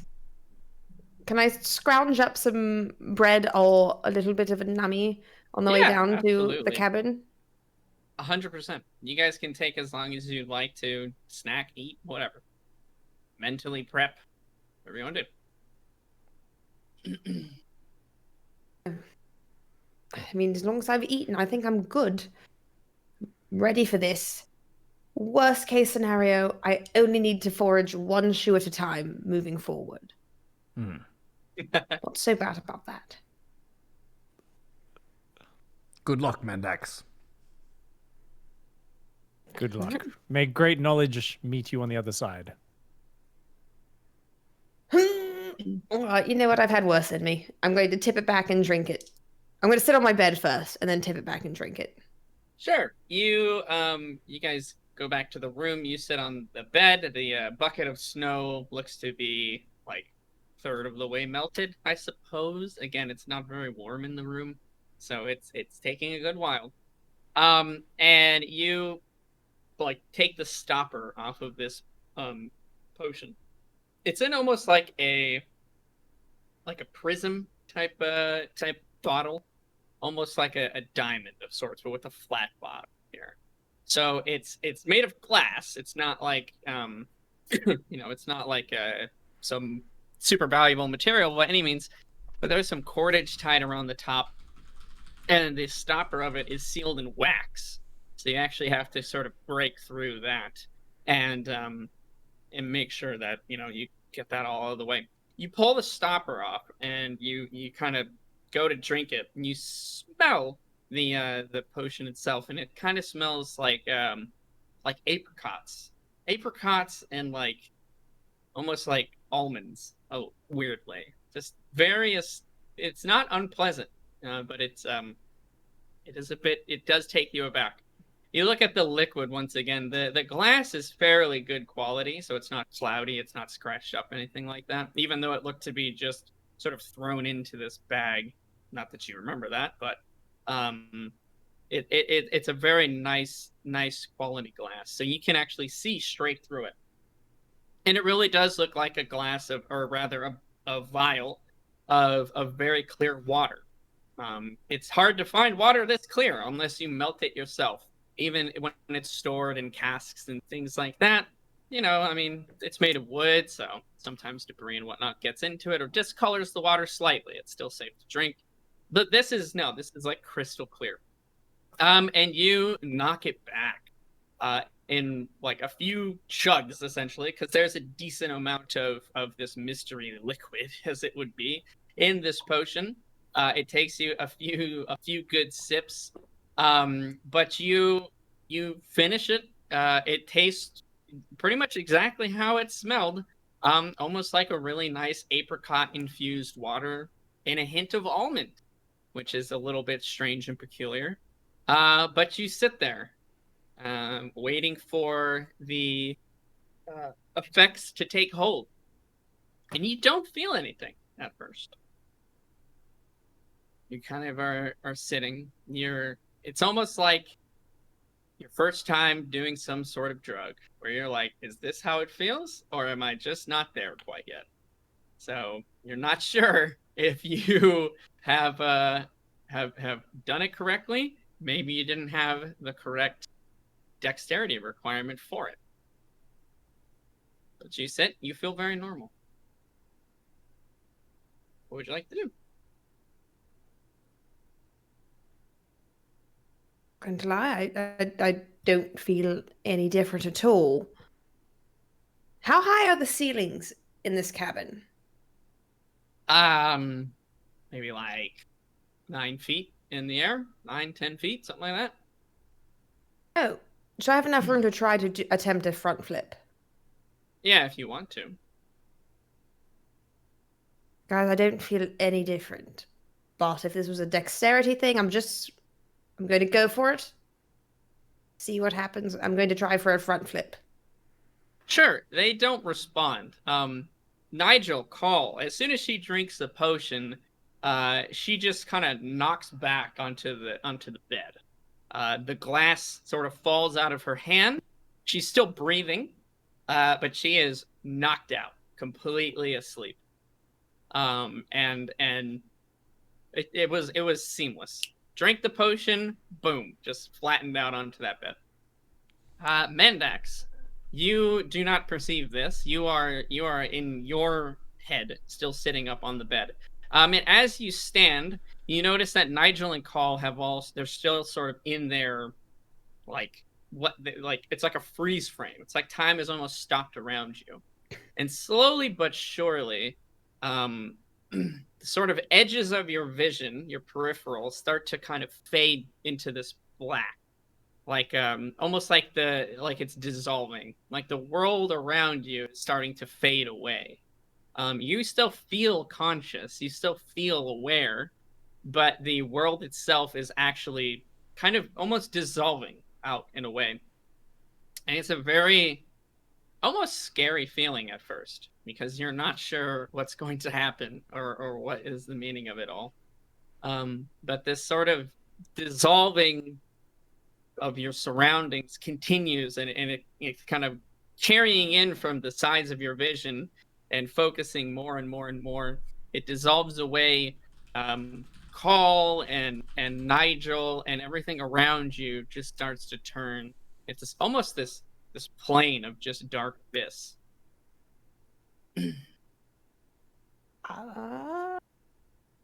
I'm going to call out then. Call! Nigel! Yeah, you do so, and you notice that your voice kind of carries out. You realize that there's no echo, really. You're no longer in a room where you can hear your own voice kind of bouncing back to you. It's almost like you're calling out into just a giant open field. It feels very empty where you are. It feels extremely isolating in a sense. And the world continues to dissolve away. But when you look down at your own hands or feet or whatever, Good, 'cause I was going to look at my feet next. Yeah, you're all still there. You're not dissolving away, just the world around you until the smallest bit of pigment and color left from the environment is completely just kind of gone. And now you're in this void, this abyss, this almost oppressive darkness that's just everywhere around you. You can't tell if it's just pitch black where you are, or if that's true, if there's truly just nothing nearby. I'm going to try, put my hands out gingerly. I want to walk towards where Carl had been sitting. Just try to grab, because I don't know that they can't see me yet. So it's just, wait, Carl, seriously, I can't see a thing. So I'm going to try to see if I can't work my way over there. Sure. You take a step forward, and almost like a ripple of light kind of emanates out from your footstep, as if you're walking on water, and that activates some kind of bioluminescence around you. And you see, almost like, again, everything is covered maybe in this bioluminescent dust. It's very transparent, but the world sort of sparks to life once again around you, and you see where Call was sitting. You see where Nigel was sitting. You can see the bed, the bucket where the snow was melting. It almost looks like you're looking into like stars. It's like everything is made of stars and things like that, and kind of put together in that sort of outline. But as you step, this sort of flares up for a moment, and then almost in a pulse disappears once again. We're going to keep stepping then. That was crazy. Yeah, you take another step, and a similar sort of pulse, almost again like ripples of light, go out around you in the world. And you can see, again, everything. You're starting to notice, yeah, that's Call's bed. That's where he's sitting. There's his scythe on his back. There's the door. You can even kind of see through the door and things like that, and see there's the stairs that go up to the deck above me. There's the captain who's steering the boat. It's a very trippy sense. Sometimes it overlaps in a way that starts to hurt your vision a bit. But you sort of slowly but surely start to get used to this. Yeah. That was step 2. I'm going to keep walking to where I see Carl is to try to grab his arm. Sure, absolutely. Yeah, you keep walking over to him. He wasn't very far away from you, maybe another step or 2 to be right up next to him. Call, Nigel, again, you guys are just sitting, or standing, whatever it is that you were doing when she takes the potion. You are completely unaffected. You don't feel anything. You don't feel any sort of presence. You just see Mendax passed out on the bed. You want to do anything that time? Immediately check her breathing. I would check her forehead to see if she's having a fever or something. Yes, she does have a fever, and she is breathing, though. A little bit more rapidly than normal, maybe, but not like hyperventilating or anything like that. It looks like maybe her body is having some ill effect from the potion, but it's nothing at the moment that seems too serious. She is a bit, again, it seems feverish, but not like, oh, she's dying feverish or something like that. Anything you'd like to try and do? Well, I bet she's probably been more fucked up than this at certain points. She's fine. I'll get a small amount of snow and just put it in a cloth and just put it on her forehead. Yeah, absolutely. So you get some cold snow and sort of douse a cloth with it rather, and put that on her forehead. It does seem to ease her breathing a little bit. Mendax, from that you don't feel any effect, but and also when Call stands and moves over, they don't move from their positions. Again, it's like a snapshot, the world that you're sort of in right now. So you move over to where he was sitting, and you can see at this point that again, as you sort of continue to make these motions, as if you're creating like ripples in the air or the water that you're around, there are these lights that are lighting up his silhouette. But you can see for Nigel and for Call, where their head is, sort of in the center of their head, there are these very, very bright lights that light up. Ooh. Are they equally bright for both of them? Yeah, they're equally bright. I want to turn around and look back at the bed. Because I feel like something's really messed up at this point. So I want to turn around and look back at the bed.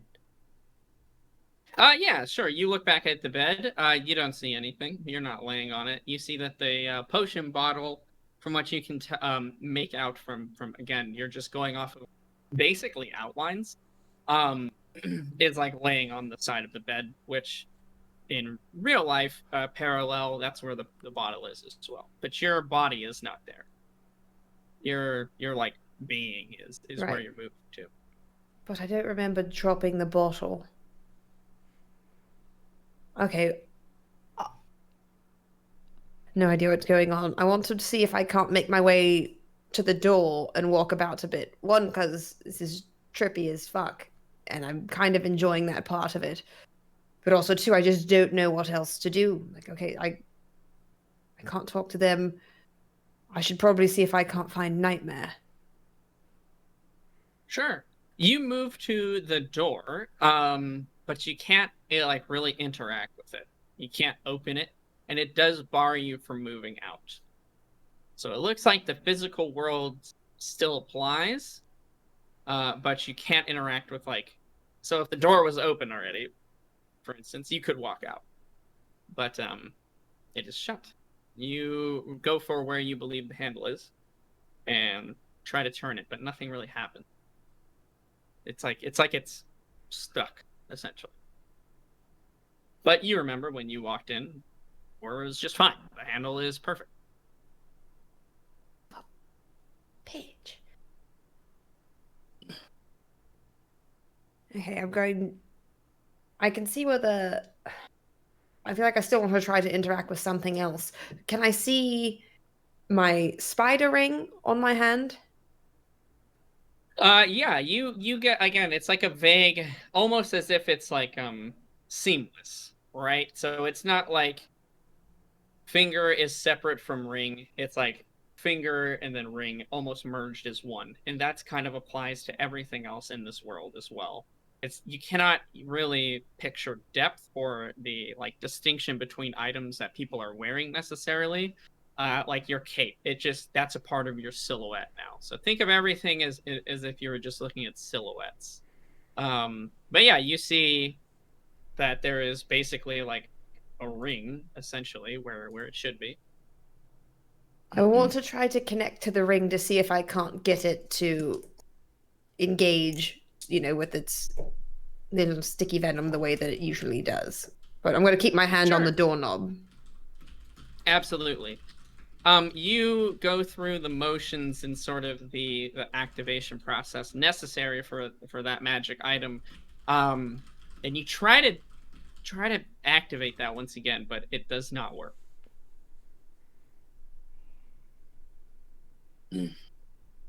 Okay.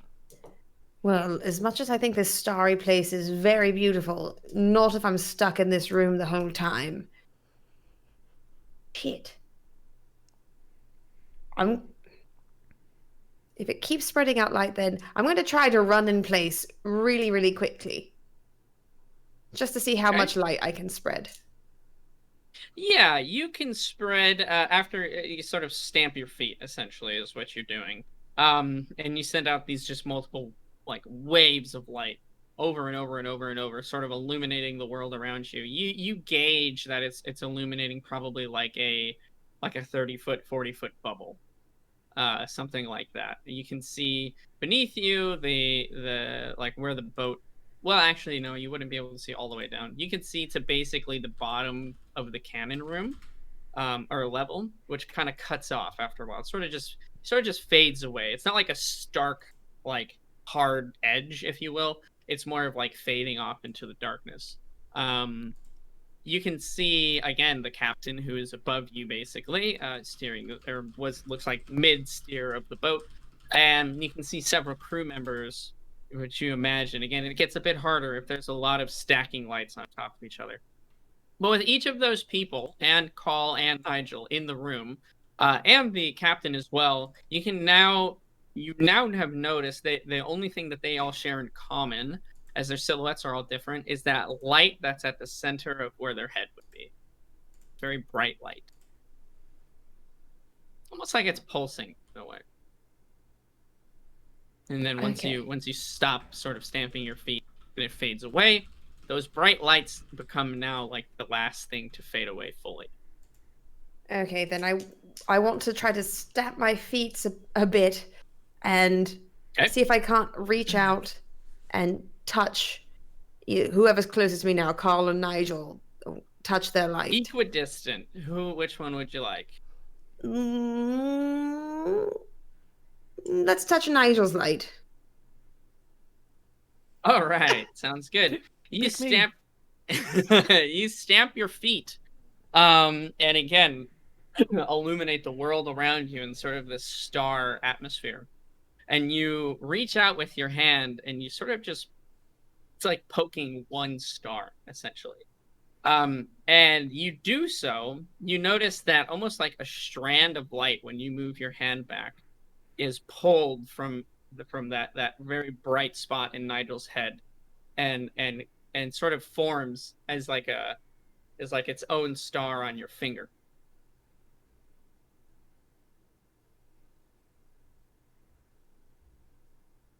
Really sorry if this is something I don't want to have on my finger right now. I'm just going to guess it. I'm going to try to, tap it to my head. Absolutely. You do so, and well, let's do a quick. Actually, Pig, can you give me a D20 roll? I swear, if you steal some of my intelligence, I'm gonna be mad. Oh, I'm going to get it. Oh, I don't want your memories though. That wood carving. You got a And we 20. get the autofocus to work. 20. Big change. Very, very nice. You almost simultaneously to when Mendax sort of reaches out and pokes that star, essentially that light.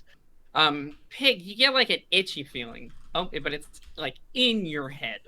You get like a just like it's an itch you can't scratch. You just feel uncomfortable, but it passes after just a second or so. Mendax, when you do so and you kind of tap your head, you notice that as you pull your hand back, a different strand of light sort of comes out from that star and fades away, sort of dissolves and moves into the air.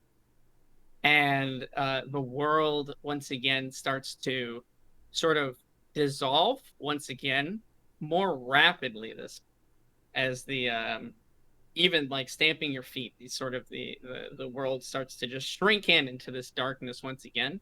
This time you are consumed by that as well, as you wake up in your own body once again, on the bed. You, as you sort of gasp for air, realize two things.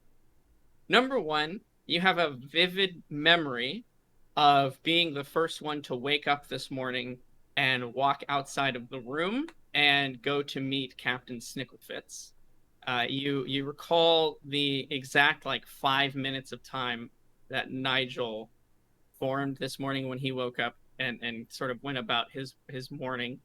And Nigel, you feel that there is something a bit missing, but you're not quite sure what it is. You feel this sort of, again, like this almost tingle, this fuzzy feeling in your head. In Mendax, the second thing you realize is that you feel that fuzzy-ish tickle feeling as well in your head.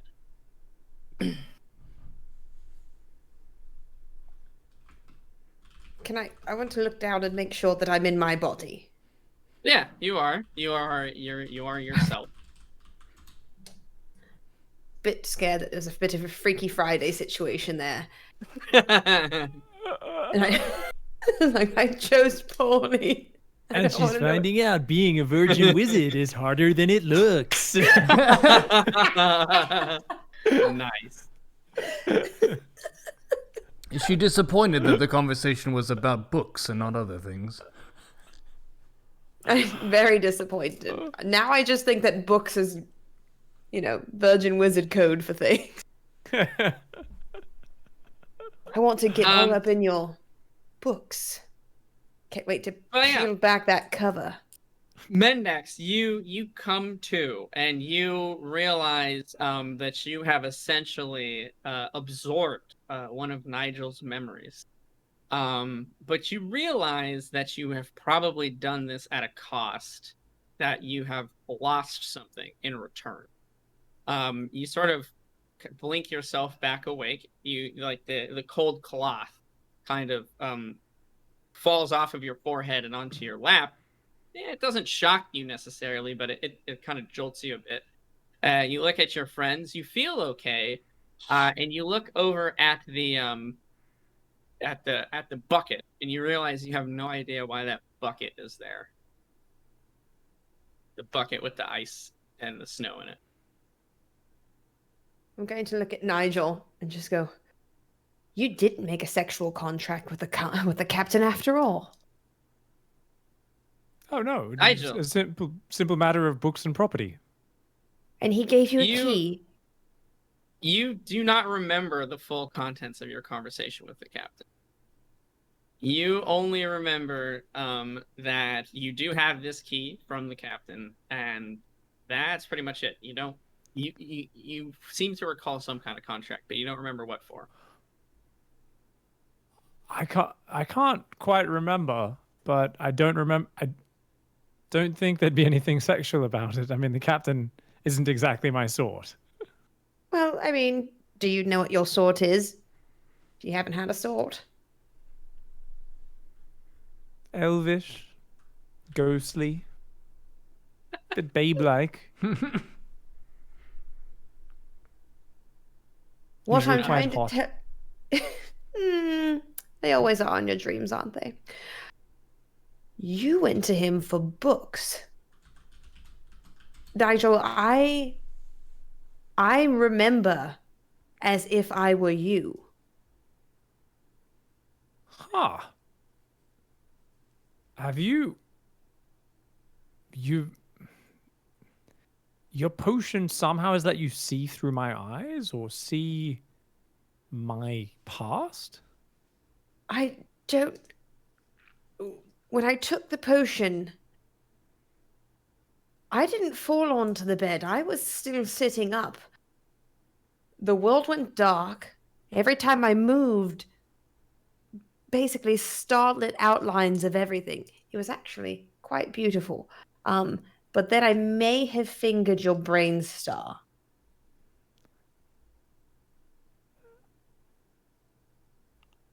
And then I woke up.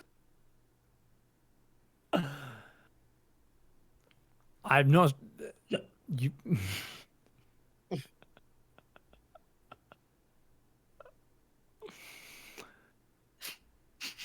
Well, I'm not exactly sure what that entailed. I do know that now my head itches a little bit. I feel like something's missing. I did not give you anything, if that's what you're insinuating. I wasn't. As ideas can be contagious, but don't worry, I'm not worried about that. I don't actually recall my conversation with the captain at all. It seems you've somehow taken one of my memories and made it yours. Is it just that conversation? How much? How much of my memories have you taken control of? All of them. No, I'm kidding. Yeah, I know for all your specifics, you know from when he woke up to like the halfway point of his conversation with the captain. I remember you waking up first. I remember you going up to the captain. I don't remember the end of your conversation, but I got most of the way through to realize it was not sexual and therefore quite boring to me. Yes. So what exactly was the agreement? Because I remember he gave me this key, and I have to give it back to him, I believe, but I can't. So you said it was about books? You wanted to go to his study and get books, and he was very worried that something might happen to said books. So there was some kind of contract that you were giving him something in exchange for this key to his room to get his books, and I don't, unfortunately, believe it was sexual. But again, I didn't stay for the finish, so Would she I have don't truly know. would she have known that he needs to return it by the end of the day? Yeah, you got that. Okay. She knows the full extent of the contract, I would say. Okay. With why Nigel wanted to get the key, and which is to just check out the books that he has, and then how the contract was formed, and that it is probably magic in nature, and that he needs to give the key back by the end of the day. Yeah. Then he can't give it to anybody. That's the other. Yes, you're not allowed to give the key away. You're not allowed to let anyone else into the room. And you've got to give the captain his key back before the end of the day. And you're not allowed to ruin his books. He was very serious about that. Don't ruin his books. Well, this makes sense. I mean, I would need something to entertain me for the next few weeks at sea. Simply borrowing some books. Fair enough. Okay. Thank you for the information. Though, honestly, taking it from my brain in the first place, not something I'm too happy about. Is this the extent of this potion? If we somehow misused it? This just seems like a very strange thing, a sort of taking of memories from another, and just a short span. Perhaps it is something with greater skill you could have used this to interrogate somebody. It seems like it would be a very valuable artifact to take memories or secrets from somebody's brain without their will. Definitely, but I couldn't get out of the room. I tried to move through the ship, but I was still stuck here with the two of you. Somebody had to get fingered, I guess. With that, we'll say Mendax. You can add the ability Memory Thief to your list of abilities. And what you know of it so far is you can use it to steal the memory from any humanoid, but at the cost of a memory of your own that you do not have control over which one it is. Oh my goodness. And it doesn't That's trade her memory to me, does it? No, it's just gone. So I don't remember anything I did this morning up until Just for that the same 5 point. minutes. For that window. Do I remember the spoon thing with him?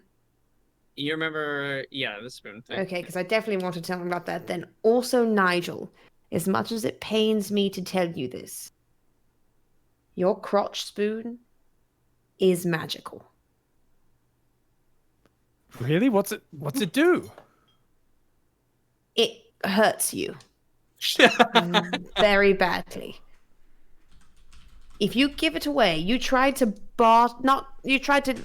hand it over to Snicklefitz as collateral for his key. And once it left your possession, you collapsed. You collapsed like somebody had just decked you right in the nards. Oh my. Screaming pain, honestly, a little embarrassing for you. Slight weeping, lots of shuddering, high-pitched squeals, begging for its return. And then once you got it, it seemed to go back to normal, just the normal squealing for you. I mean, impressive, I would say, that I survived separation from an ancient dwarven artifact, one of the secret relics of the great city of Tol Karabad. Honestly, there must be a great enchantment here, and it is so mysterious. I have only unlocked the first layer of it, but it is true that they did not gift me a simple relic, but one of the greatest, and I think within it there is some great magical power. Only time will unlock its secrets. You should try handing it to Carl. You've just mentioned that it was excruciatingly painful when I did so. Maybe if you hand it to a friend, it's not the same. It's not like you before you were bartering. What if you just gave it to Carl to hold? Before it was offered up as in it was no longer a possession of yours. Possible to lose it. It's a day for experimentation. We've been trying to figure out how all these different magics around us work. Carl, would you take hold of it for a moment? Just be ready to please hand it back. I will you see hand that it I'm in back pain. with great swiftness. If you utter so much as a ah! But what if it's more of a Oh, then I might pat his head and say, "You poor lamb." No, I'll hand it back. But I trust you. Okay. Yeah, you hand the spoon over to Call. As soon as it leaves your fingertips and Call has full hold of it. Yeah, you swear your arm, again, just kind of the outline of that tattoo is on fire.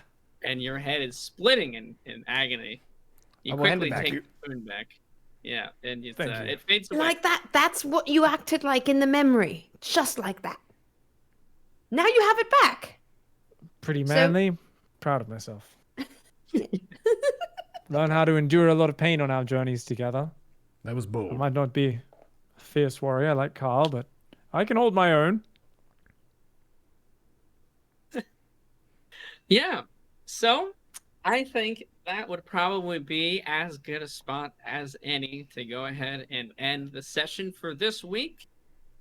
Leaving a little bit of time here for the second giveaway of the elemental badge for Gary Khan at the end. But a fun one. I enjoyed this one quite a bit. I always love having you guys interact with all the different NPCs and getting into your zany and quirky adventures. Fantastic. But are we cool to do another giveaway? Did you guys like this episode? Any highlights? Personally, I think the next time I go to a dress-up party, I'm wearing a t-shirt wrapped around my arm, pants that are on back to front with like 8 belts down one leg, and a top hat made out of like rags and napkins. It's going to be the nightmare cosplay, I think. I believe this was a custom character, perhaps. I know. Is it someone in chat? Maybe. Yes, I think it's my brother's character. It is indeed. Oh, is that your human brother? Yes, he is my real-life brother. Holy crap. So That's he's awesome. responsible. Your brother is responsible for the fingering of Nigel's brain star. You gained a new ability, dangerous as it is. I'll take it. I don't remember most of what I do anyway. Tend to black out drunk. Take memories. Won't be any different. I do like that. Yeah, it's like a it fits your character. You're basically just playing roulette with your brain and other people's brains. It's like, let's see what I get. Lucky dip. Hey, try it out. You know, you have no idea what you're gonna get. It's like, oh my god.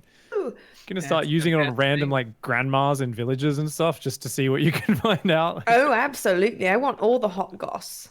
Well, be careful is the only thing I would recommend. Because I need to get back to that door god so fast. She doesn't care. She's just like, hell yeah, I get to steal memories. We're using it on everyone. Don't care. Don't know where I came from anyway. Can't lose anything there. Let's go. Codes to the safe, baby. Yeah, could be. But yeah, I enjoyed this one quite a bit. Are you ready for the next code? Yeah, I don't know. Are we good to go for that, Cobra? Is it !ticket again? Or yes, it is. GaryCon 2021, which is the 13th Gary Busey Con. The Wayfarers on Saturday probably will be doing a show as part of this festivity. Only one more will be selected for an elemental badge, which gives 30 fire resistance, 15 to your jump range, and the ability to get some sweet online merchandise. Heck yes. If you are very lucky, they might send you out some bark armor straight off a Busey Tree Descendant as well. It's a lightweight armor, so it doesn't restrict you too much. You don't necessarily have to be too high strength to wear it, but gives you some good, coverage, and you can put some runes on it and stuff, get some cool nature stuff going, and it's very ugly, so it does inspire fear when they see that Gary. It's, the other hand is that your charisma when you're wearing it just down to 0. Absolutely no charisma. Your character will never get laid again. 20 armor class though. Yeah. Impervious to physical weapons. But you will receive an endless amount of vocal scathing. I will just say, from an internal perspective, in the last scene of this story, Carl doesn't actually have any evidence that the two of them are not fucking with him. So he's a bit quiet and a bit skeptical of all this, with no evidence in any direction. They could all be making this up. And they're a bit of tricksters at times. Used 2 fingers instead of 1 and touched each of them. Because I have to find out when you do this next time. Oh man. I will recommend, as people are typing in !ticket into the chat to get your free elemental pass. I would recommend writing down the memories you lose and then the ones that you gain. Because otherwise, if you do that frequently enough, there is a cap. Of course, you can't do this like every 10 minutes or something. But you do not know what frequency you can use this ability quite yet. But yeah, writing down the ones that you gain and the ones that you lose could help keeping track of that a bit better. Mendax memory spreadsheet, I think. A lot of control F could be going on.